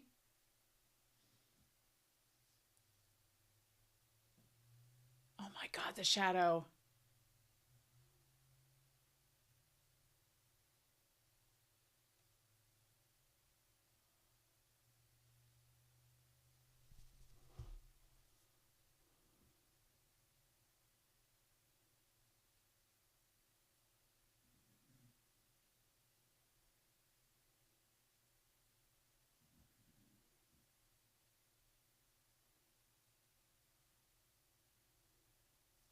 Oh my God.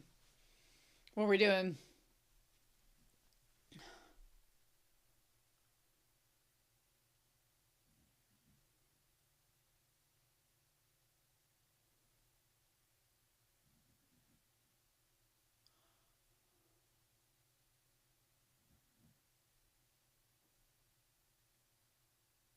Oh, that's creepy as shit.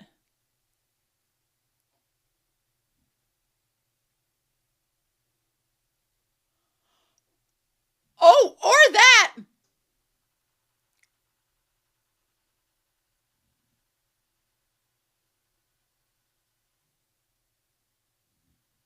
Because it's your birthday.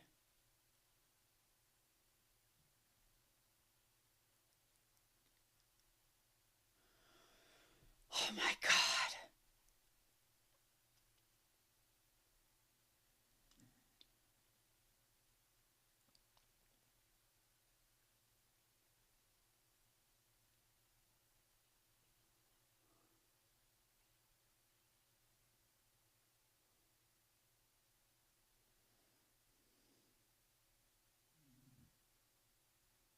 Oh.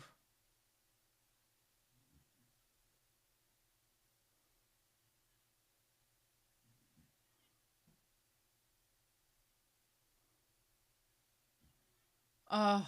Well, technically true.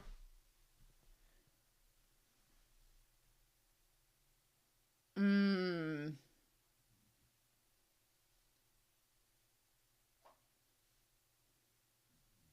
Oh.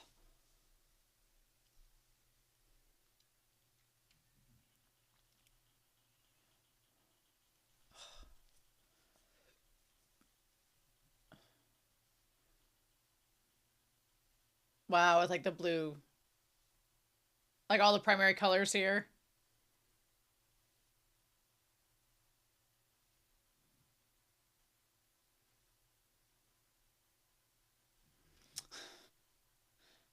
I'm kind of sad too.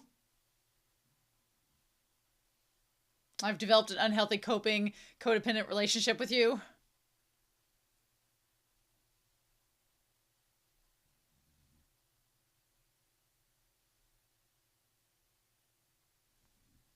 Mm.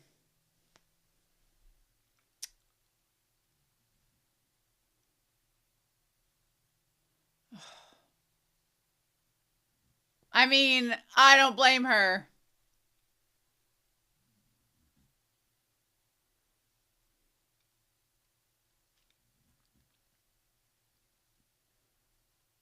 I like that she doesn't move away.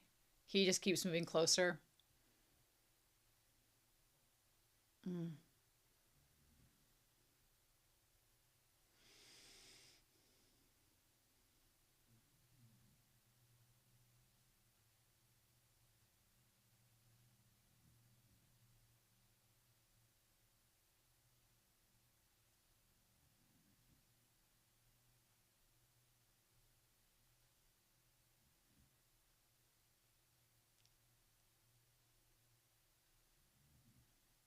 Hmm.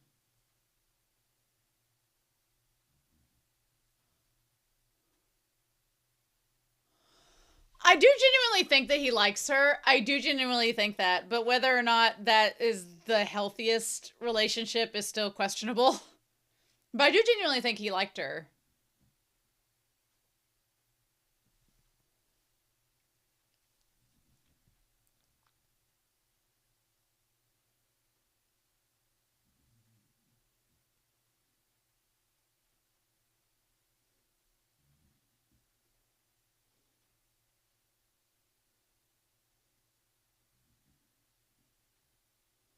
Mm.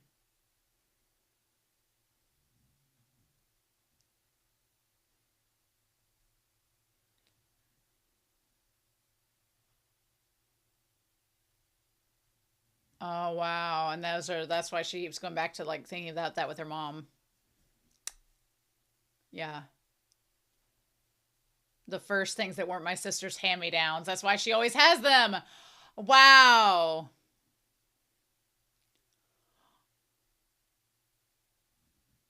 Oh, without realizing how much she treasured them. And she'll do that to me one day, which is why she said that about him earlier on the phone. Oh wow, and the walls are no longer around them. Okay, so that's where that's been the whole time.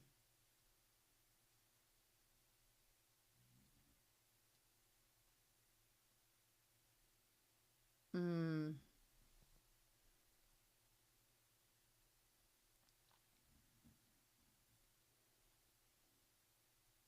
Hmm.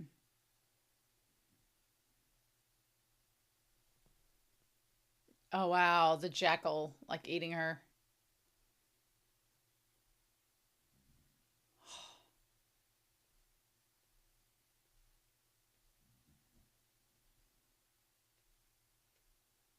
Hmm.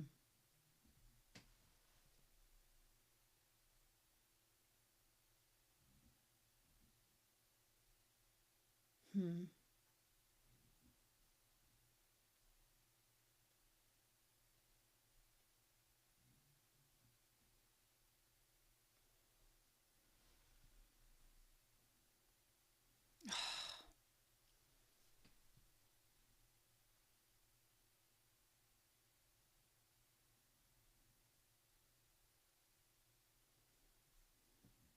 Hmm.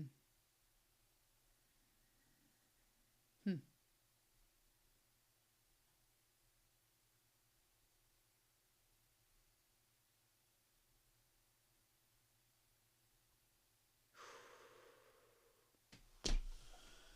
The day. Oh my God.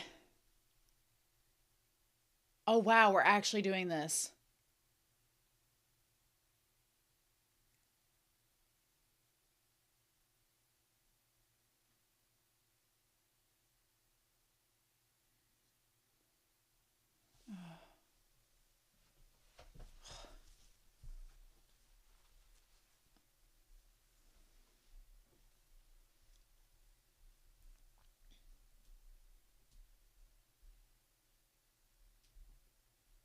Are we being a mediator, Anno?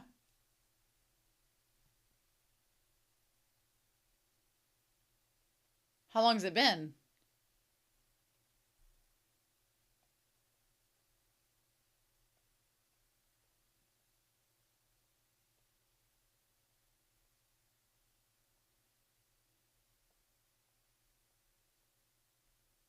Huh. Like she's like messing with her fingers because she's nervous.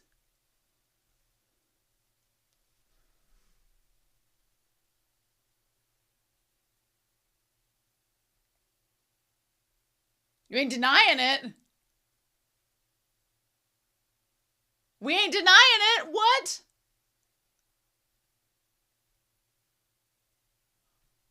Yeah. What?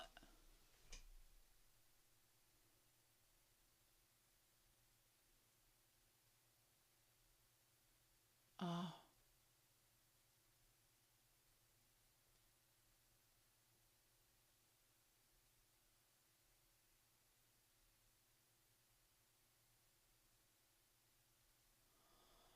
So she's actually alive?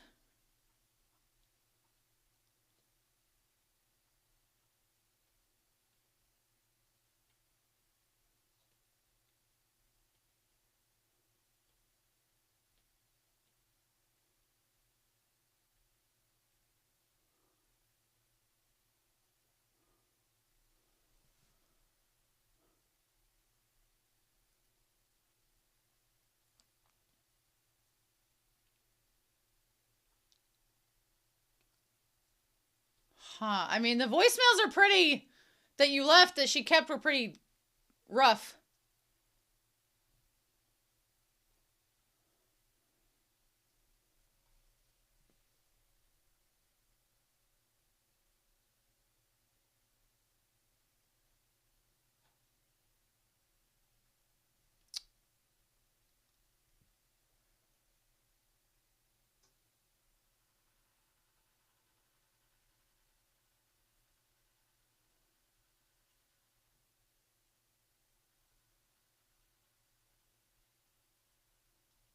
Huh.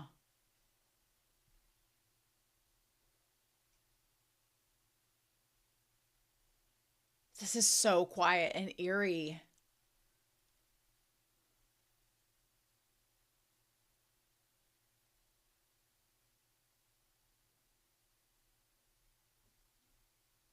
And I like that, like, we have the three blue chairs and now we have like the three of them sitting there.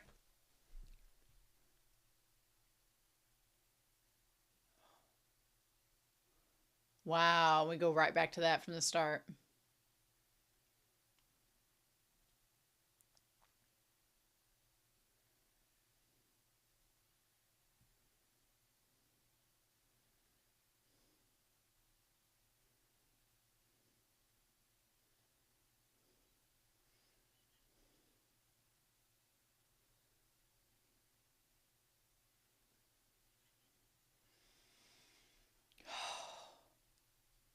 Damn.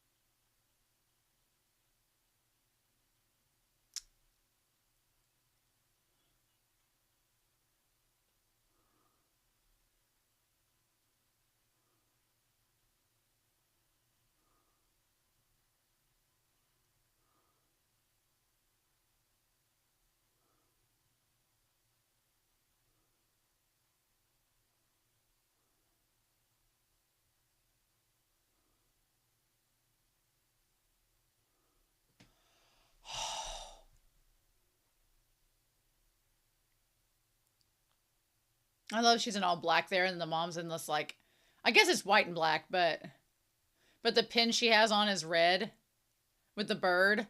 Oh.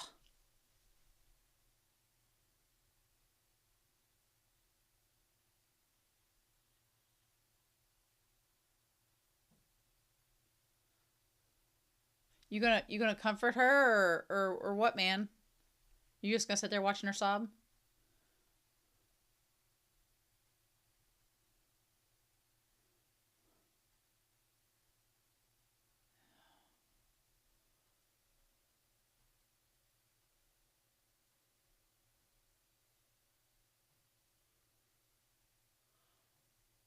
It's a great question, but also what?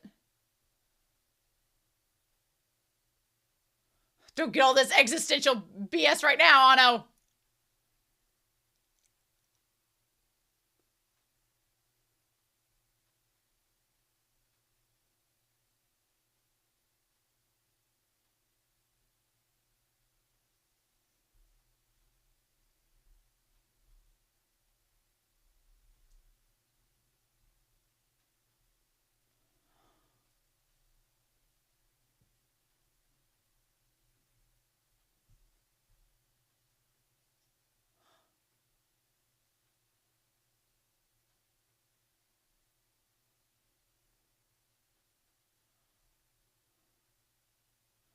Mm.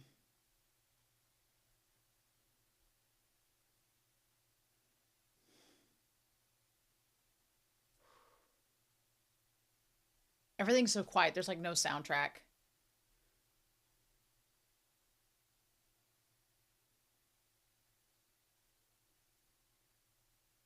Are we to assume that other guy was the dad?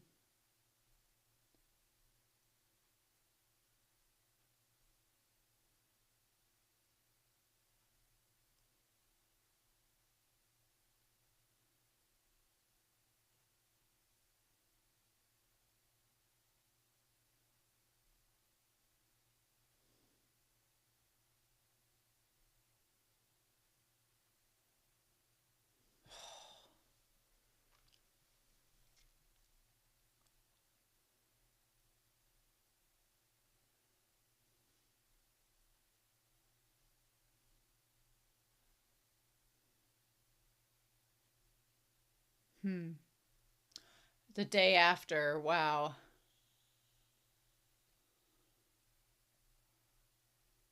And we pulled back the curtains.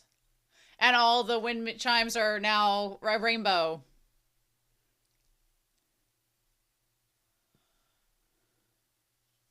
Okay, December. Yeah, because that was the calendar she shredded. December 7th. They taped it back together.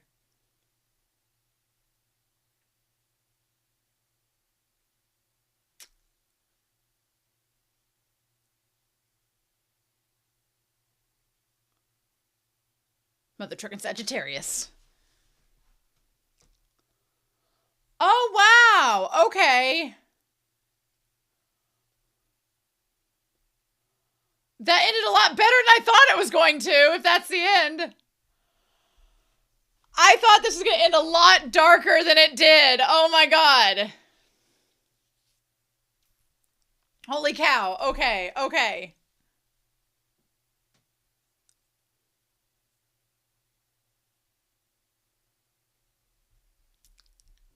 I thought that was going to end a lot darker than what, what it was going to. I thought that was going to end so dark. Oh my god. I'm glad that wasn't the case. Woo!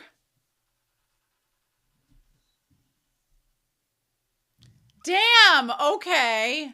Okay. Holy cow. That is so wild. Oh. Also, I like this song a lot. Holy cow!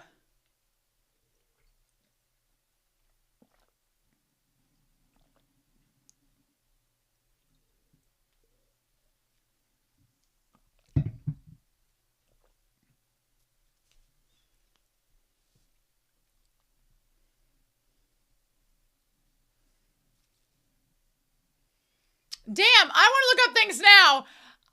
Whoa, oh, crazy. All right, forgive me if I go a little bit past this. Is there anything at the end? No, that is it. Oh my gosh. Oh, we've got to look stuff up on this. I've been in constant shock of all the movies that have been recommended to me this year, and I think the biggest surprise is when I go to look up stuff about Shiki-Jitsu, which is the Japanese name for ritual, for this movie. There's not a lot of things being commented about. The wiki page is surprisingly short. And I was like, this movie is too good for that. So first of all, Sean, thank you. I've been told about this movie for a while, and I am kind of just blown away by it. It's so good. It's so good. It's weird. It's exactly what I would expect from Anno, from Hideaki Anno. It's got the horror elements, but there's so much talk in this movie about generational trauma and about how we project that trauma and our self-isolation and wanting to cure our loneliness and how we kind of become codependent upon each other. And I mean, Anno, from working on Neon Genesis, Anno had to do some psychological evaluations, and this was made after Neon Genesis, so we're doing this. I felt at the end when he was doing like what looked like a mediation session between the mom and the daughter, I was like, is he doing this also for himself? I was like... So, basically, Anno wrote and directed this. Honestly, the guy that plays the main character, I thought was Anno. I thought it was him, but if I look him up, no, he does not look like who I thought he was. Never mind. For some reason, I thought Anno looked more like this guy, but no. Actually, the actor that plays the director and the main character is Shunji Awai, who is an actual composer, filmmaker, and video artist and director and editor for Japanese media. So I think it's he's from Sendai. I think it's very appropriate that they had an actual film director and writer play this role because he basically fits it perfectly, right? So that's so crazy. Wow. So he's 62 now. So yeah, he was a little bit younger back when this was in his 40s when this was released. Interesting. But yeah, he's worked on a lot of different things. So as far as this film goes, I want to talk about the main actress. This factoid about her blew me away. The main actress, her name is Ayako Fujitani. Her dad is Steven Seagal. What? Her dad is Steven Seagal, which is insane to me. Like, I didn't realize Steven Seagal married someone from Japan, but yes, he did. He was briefly married to her mother, who is an Aikido jujitsu master, Miyako Fujitani, and then Ayako and Miyako. The mom and daughter's names are very similar, but yeah, they basically, her parents separated when she was 8 years old, and she was in LA during her teenage years. Which, you know what? I know that she's in Japan and she lives there and was born in Osaka and, resides and is, but something about her style, the fact that she lived in LA for her teenage years, there's something about her style that I was like, yeah, that clocks. So there's just something about it, but that's wild. Your dad's Steven Seagal. So I'm like, does that make her a Nepo baby? Is Ayako Fujitani a Nepo baby? Like one of the original? I mean, not one of the OG Nepo babies. Nepo babies have been in film and cinema since the early 20th century, so not nearly, but kind of. She's basically a Nepo baby, which is wild. Yeah, she started acting in 1995. She had been 5 years in acting, so she was 20. She was 20 when this was recorded in 2000, which makes me feel a little bit better because there were some kind of sexually charged scenes in this movie that I was like, I hope she's of age, and she was. So she was 20 at the time, but that's wild. Yeah, she's been in some, I think the most recent film that she's been in, she was in Tokyo Cowboy in 2023. She's been in a couple other things throughout the years, and she's been on TV, which is just crazy. I can't get over she's Steven Seagal's daughter. That's whenever you have Steven Seagal, who's a controversial actor, to say the least, but he's well known in America, and when you find out his daughter's an actress, I'm like, wow. Crazy, wild. I mean, she did a really good job. I want to say, Ayako Fujitani, she did amazing as the role. I mean, she may not have had to act too much, considering her dad's reputation. She may not have had to act too much, to be blunt about it. But, I mean, she portrayed a woman who has completely, because of trauma, isolation, and just absolute neglect, has mentally deteriorated. She played that role perfectly. I'm a little bit concerned there was a little bit of method acting in that, but that was absolutely wild. So yeah, this came out on December 7th, 2000. That's so planned because it's her birthday is December 7th. It came out on her birthday. That just freaking amazing. I really liked this movie. So yeah, it was based on the novella Tohimu. Oh, it's based on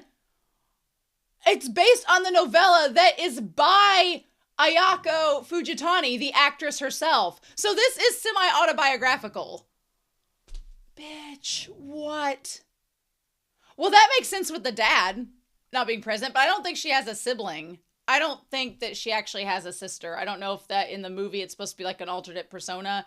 How many kids does Steven Seagal have, out of curiosity? He's had several spouses. You know, he has 7 children. Yep. Interesting. Okay. So he has 7 children. Does he have, how many children does he have with Miyako? I mean, they split up after, yeah, his first wife was Miyako Fujitani. They had a son, Kentaro, and a daughter, Ayako. Interesting. Okay. Huh.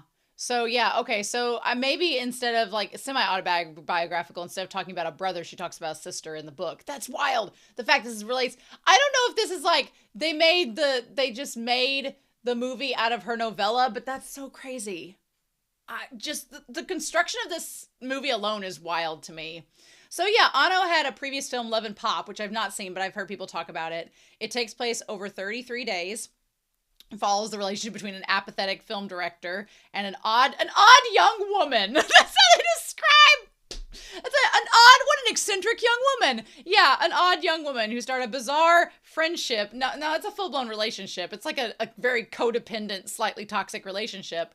Over a chance meeting and try to work their way out of a collective emotional funk. Whoever wrote this Wikipedia article needs to update it to talk about the psychological generational trauma that this woman has gone through.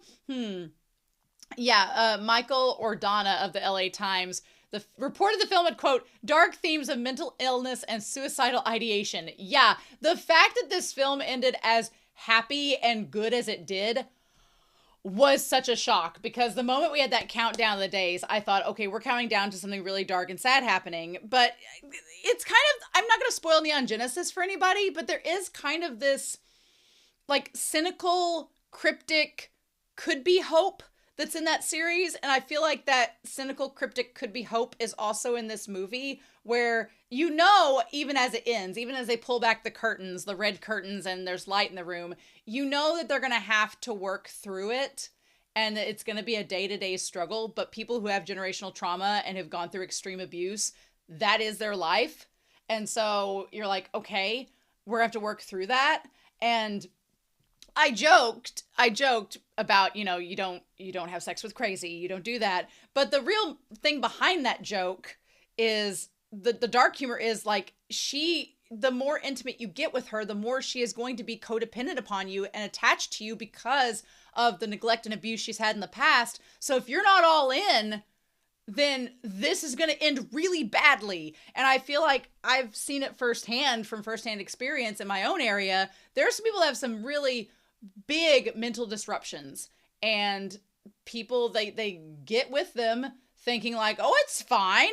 And it's like, no, if you're not ready to commit, or if you're not ready to help them, then you're just hurting the situation even more. And so I feel like a wise character, the man, the director, at first, he was just using her as like a muse or like an ingenue, or being like, oh, she's my muse for my film and I'm in a funk. But then the more he gets with her, the more he kind of sees more of himself in her. Now, not to say that the director has generational trauma and abuse, he doesn't, but in her like mental like stagnation. It's like Groundhog's Day. She keeps going back to it being her birthday because she doesn't want to face reality. He kind of realizes that he's suffering through the same thing and it becomes a thing. But yeah, wow, crazy. So yeah, the young director returning to his home city of Ube. So Ube was in the Yamaguchi prefecture. Where the heck is Ube? Interesting. So yeah, Yamaguchi prefecture is located in the Chugoku region of Honshu. Okay. It's at the bottom of Japan. So it's quite a ways from Tokyo. It's quite a ways. Interesting. Can we talk about the industrialism of this movie? Everything about the architecture, the cinematography of this movie is maybe my favorite out of everything I've seen this year. Maybe the architecture and setting of this film is maybe my favorite out of everything I've watched this year through the Patreon commissions. And I'm not exaggerating or joking. I am obsessed with the use of architecture as symbolism. I love the pipework, the industrial, the mess, the car tracks, the red symbolism, the red versus blue, and how it like showed her emotion, and then her thinking about her mom and her dad and her sister, the rain, the rooftop, every single frame, there was something going on, and it was just, you could just sit there and gaze at it and debate it for hours, like all the symbolism in it. Crazy.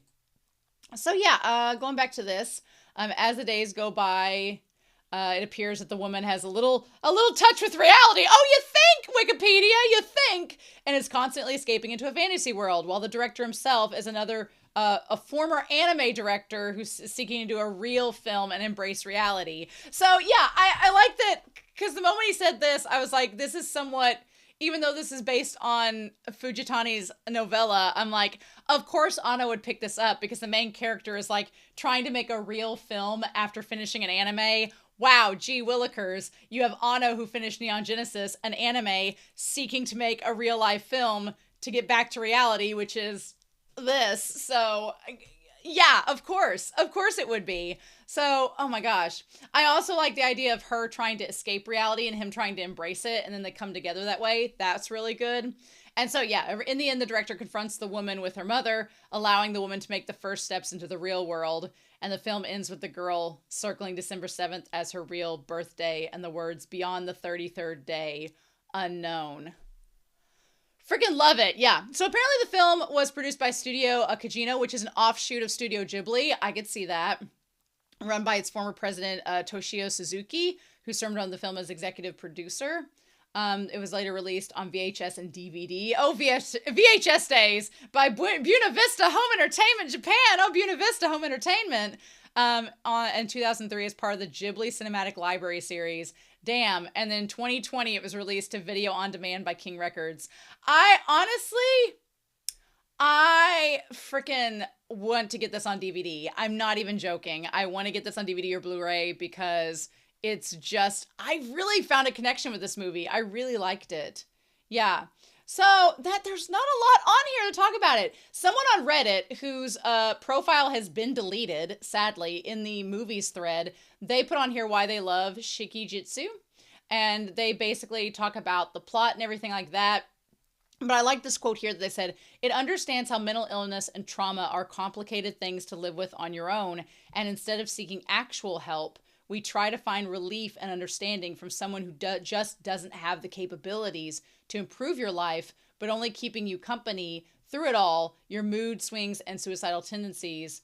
I think the two main actors were able to beautifully show exactly how it feels to be in a toxic, codependent relationship, and its repetition of high and low moments that seem to remain in a vicious cycle of refusal to change. I was like, yeah, that's basically this whole movie. They become these toxic, codependent people. And I love how the symbolism of the movie, it was so subtle, how it started out with her, like him following her to the rooftop to see her ritual, right? You know, roll credits.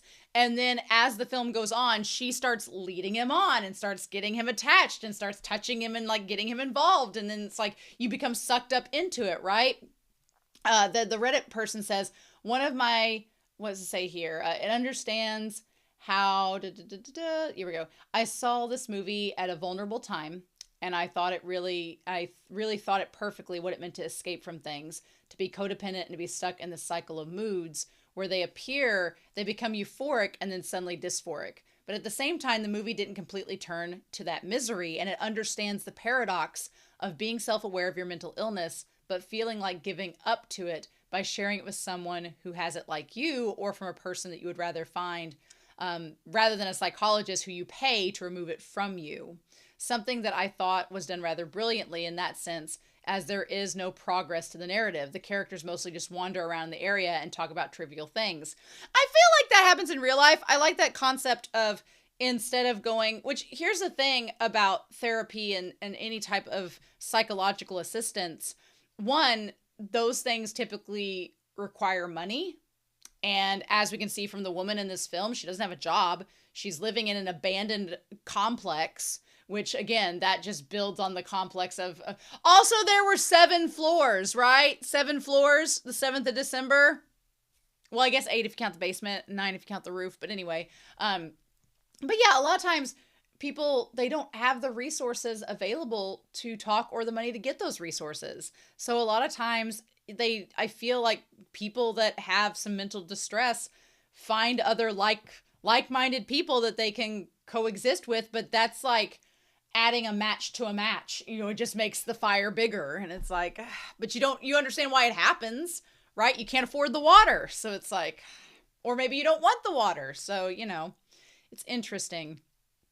One of my favorite scenes in the film is when they're on the rooftop, where the female protagonist asks the director to talk about himself, and the only thing he can really talk about is some show she doesn't even have any idea about. I related so hard to that, both from the director's perspective and the young woman's.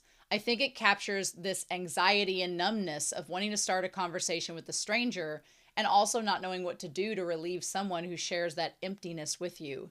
The director talks about it just because he doesn't know what to really share, and because you simply don't know what the other person might be interested in. And so predictably, the female protagonist doesn't really respond in any meaningful way, because why would she feel obligated to respond? You don't know how much this thing matters to them, and it doesn't matter to you either. The whole intention of this interaction is she wanted to feel that sense of pride and interest in getting to know this man, and hopefully get to have her opportunity for her to indulge in her personal thoughts and feelings. But she fails and stays silent, resulting in a boring conversation.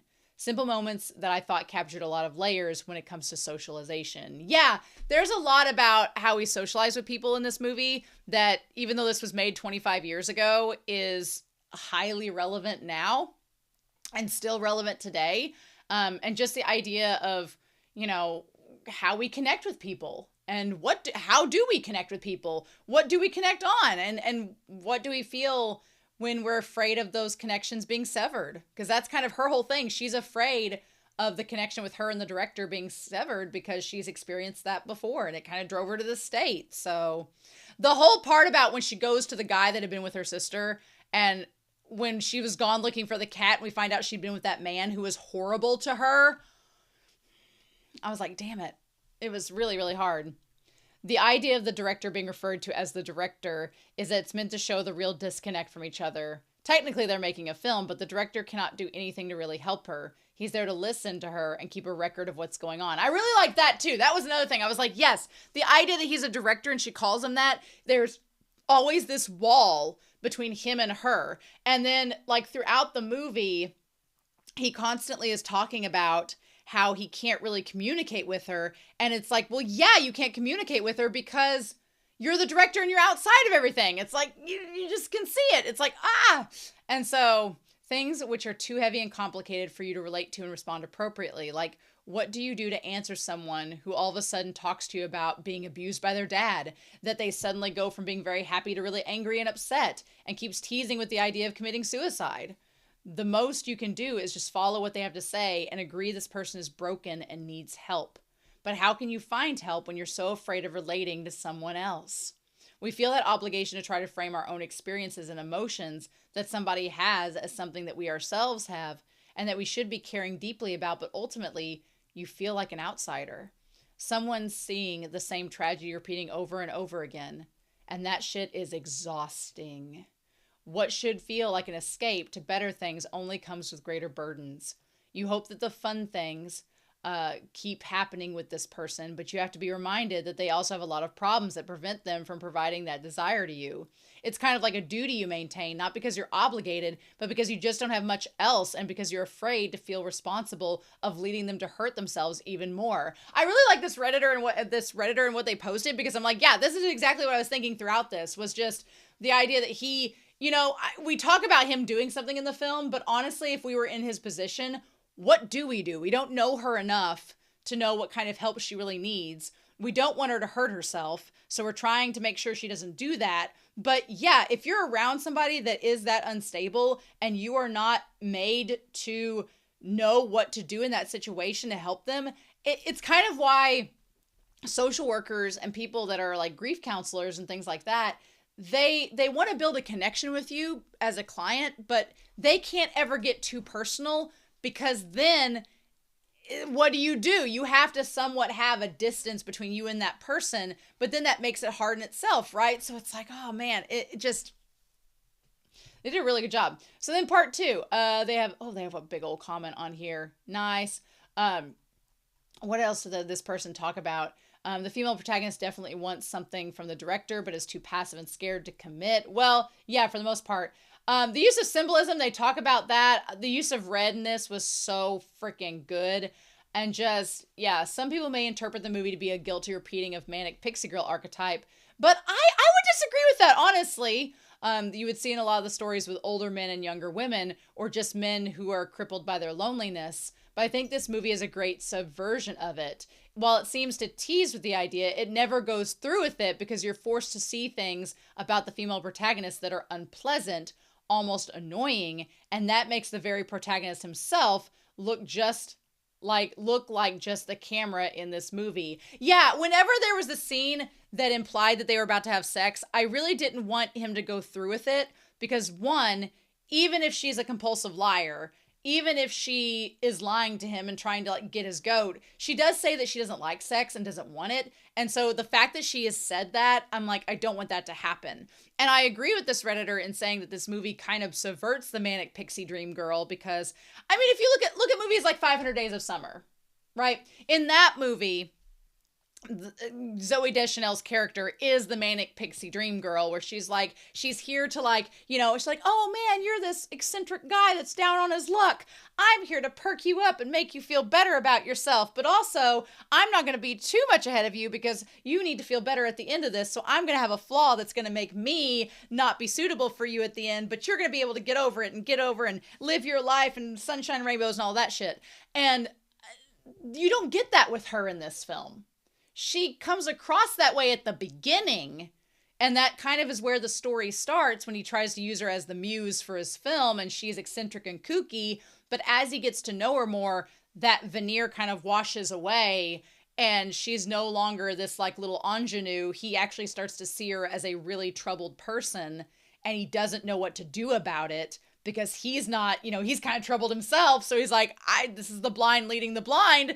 And I really like that about the movie. I'm glad that it kind of goes that route. It doesn't make it to where he's trying to she's not trying to fix him and make his life better, and he's not there to fix her. They're just kind of stuck in this codependent slosh.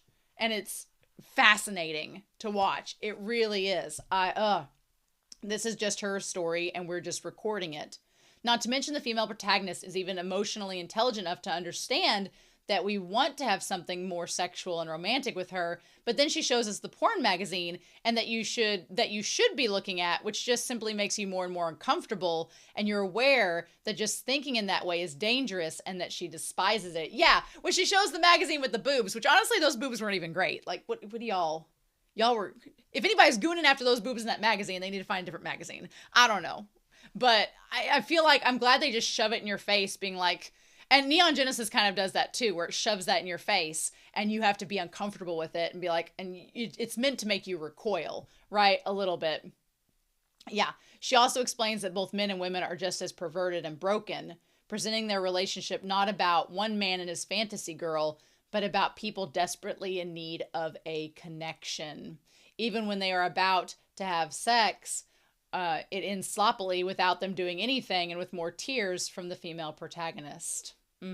I like this line. Hideaki understands very well what makes him repugnant and tells himself and others that he understands you should feel this way, but you cannot expect much coming from it other than some moments of escape, only to come back to the worst again. Yeah, Anno's really good about saying like, oh, I know why humanity is like this, but I'm going to make you stare at it and then feel really bad about staring at it. And it's like, yeah, that sounds about right. Yeah. And so they left their interpretation of the ending right here, saying, my interpretation of the ending is that it's a metaphor for maturity and acceptance in the sense that a birthday is meant to be a representation of a character never coming to grow up and coming to make her decision, but also to show that birthdays are days we both love and hate at the same time, because they should be the best day where we get the things we want and do the things for us that we want. But at the same time, there's a tendency that birthdays can only bring bad memories to the surface, and you feel you aren't doing the best because it can't be more happy than any other day with death approaching us more. Yeah, I'm glad that the fact that we got that countdown, it made me so nervous from the beginning. And then I'm glad at the end it didn't come like I thought it would. I was like, oh, thank goodness. Woo! It says, you notice her birthday never comes in her birthday, but supposedly it's going to happen one day. That's the paradox of a joyful day coming in, but not wanting it to come. You promise to change. You promise to grow. You promise tomorrow will be a better day, but it never comes because birthdays are both stressful and temporary. I also think it's a reflection of the young woman not wanting to be born. Yeah, I agree with that. And she kind of goes into detail this. By accepting the real date for her birthday, she learns to realize to keep moving forward and coming to accept the stress of moving away from those days and hope for better days and stick to a life that may or may not satisfy us. It is to learn to live and let go of your trauma. It is better to have a birthday than never have it come. Yep, absolutely. God, there was so much about this movie that I absolutely adored. The color red, the train tracks, the umbrellas. Like I said, everything about this apartment, the TVs, all of this, the wind chimes, and the wind chimes changed colors throughout it. The phones, the basement, the whole basement scene was just, the setup of all of it is incredible. Incredible. I want to find out and see if we can learn about, I want to find out about the structure or complex in Shiki-Jitsu. What was that one used? I want to actually know, that was used in ritual film. I wish we could find out. Okay, there's something about this magazine. Somebody wrote a 2023 Coviel magazine wrote a thing about it. Oh yeah, get in that. Known as Ritual, produced in 2000s, based on the novel by the female lead protagonist, about a film that captures the fragility of the human soul and the complex labyrinths of a troubled mind. Yes, absolutely. Okay, through the theatrical scenarios and complex shot sequences, we witness the paradoxical relationship between a girl with mental disorders who has a strange ritual of repeating tomorrow is my birthday, as communication between the two. The girl, whose name is never revealed and is simply called She, seems to live in a glass bubble, in a limbo outside the world and space, in which emotional salvation is decreed by the habit of always postponing everything tomorrow and thus freeing herself from the pain of real life. I want to know about the building it was filmed in, because it's so freaking good. The room and the floors. I want to know about the filming location. Filming location for Anno's Ritual film. I want to know more about it because it's just freaking, here we go. Okay, shot in Yamaguchi. Behind the scenes. Okay, trivia. Maybe some trivia here. Why don't you tell me about this location? Anyway, I wish we knew more about the location because it's just so freaking good. There's some different film reviews on here, but I want to go to that building complex. If any of you know anything about the building complex in the Yamaguchi prefecture that this was filmed in, please tell me because I need to know more about it. I wish someone would do an analysis about the architecture and the location. You can make a museum for this movie out of this building and I would be all for it. But I love that Anno plays with color and such simple things. And there are so many elements in here. Like every scene had an element that just stood out and was so good. Like the train cars, the train car scene, like the 1930s train car they film in, and then all the racetracks and her hair and the makeup, like everything about this is so freaking good. And then the calendar, now we see that the calendar were all the days that were mixed up. And you can see on the calendar piece, it says 12 and there's the 7th that's together on there. So freaking good. I wanted to go back to the images that we saw towards the middle of the film. Towards the middle, man, that cat jam. What a great name for a cat. Best name. Okay, so when she comes back and runs to the basement and kicks everything, that's after she had seen the guy because she's in that dress. That is wild. And that's when he like helps her get showered and everything else. Okay, I want to go back to the actual drawings and what we get, because is that a thing on here? Because there were all the drawings. Is it after she does the radio show? Yeah, I feel bad that we can't just find it. Yeah. And when she plays the sister, that part was crazy too. Yeah, when he goes to pick up the phone and then the images of the mom comes in from behind the pictures, that part was wild. That was a shining moment, if anything. Also, the reality that her bedroom with him was in the same room with the phones and all of that, that was crazy. That was crazy. Okay, so what do we have? Okay, we have all the pictures on the wall. But where... I want to try to find the pictures that she shows on here. Yep, with jam and all of that. And then he's realizing, okay, yeah, all the blue tones. God, that stuff with the mom was scary. Right? Pretty scary. Also the basement with all the days, like, coming together. I wish we could find... I'm guessing the guy that got out of the car was supposed to represent her dad. I'm assuming that was the case, but I'm not 100% sure.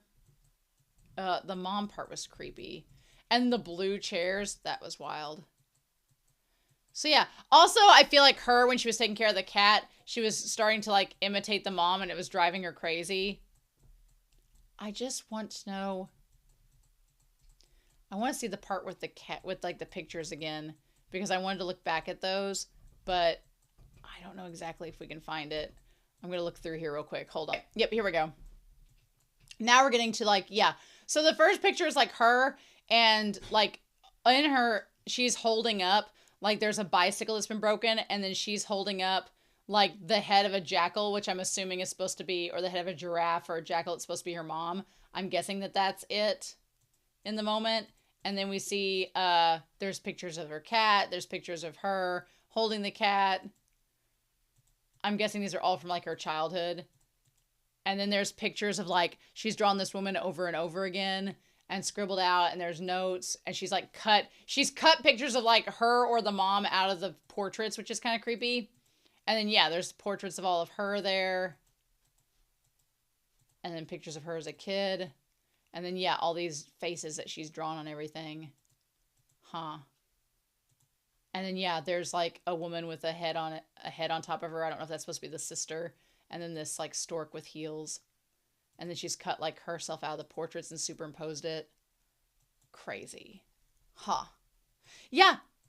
God, I wish I could find this building and just walk around it, because the layout of it is so freaking cool. I'm like, did Otto just rent this entire building out for like however months he needed to film, and then did like the train tracks and all that and just filmed in these different floors, and then that's just where it takes place in? I mean, it's genius, but now I want to know so much about the behind the scenes. I need the Blu-ray so I can watch the behind the scenes of this movie. I need to know that. So yeah. This is just so good. I love it. So anyway, yeah. What a great movie. I ended up really liking it. I like that it doesn't necessarily end with, there's not like, one thing I respected about this movie is this girl is in mental distress. Like, she needs love, she deserves love, but she also needs help. And the guy, I like that the guy didn't leave her. I like that the guy didn't try to like fix her, but instead just was there for her and served as kind of this mediator in the climax between her and the mom. And then when she's crying, he kind of like he's just there for her because he ends up really liking her and they fall in love. And then I like at the very end, the day after, on the 32nd day, they pull the curtains back, the two of them, and let the sunshine in. And I like that all the wind chimes are like rainbow, showing like the day after. Yeah. And then she says that her birthday is December 7th. I mean, if I had a whole 7-floor complex to myself, I wouldn't want to leave that. I'd be like, hell yeah. Wild. Wild, y'all. Wild. Wild. So yeah. This was so awesome and I loved it. There apparently was an official website for this film, but I don't think it exists anymore. It does not exist anymore. There's like a page for Anno after. Oh, is there anything? I don't think there's anything about the film there, so boo. If y'all have any inside information about the creation of this movie, please share it because I'm kind of obsessed and I need to know about it. So that's awesome. But anyway, I am excited to hear your comments down below. We have one more video for the month of December to round out 2025, which will be next Friday. And in the meantime, thank you so much, Sean. I loved this movie. I'm kind of obsessed with it now. So yes. I loved it. It was great. I'm excited to hear your comments down below. Thank you to everybody on the Patreon commission tier. Thank you to everybody watching and for hearing me ramble. And I'm so excited to hear what you think about this film. I hope you all have a wonderful week. Please stay safe. Take care. And yeah, I'll be back next week to round out our commissions for 2025. And I'll see you there. Bye.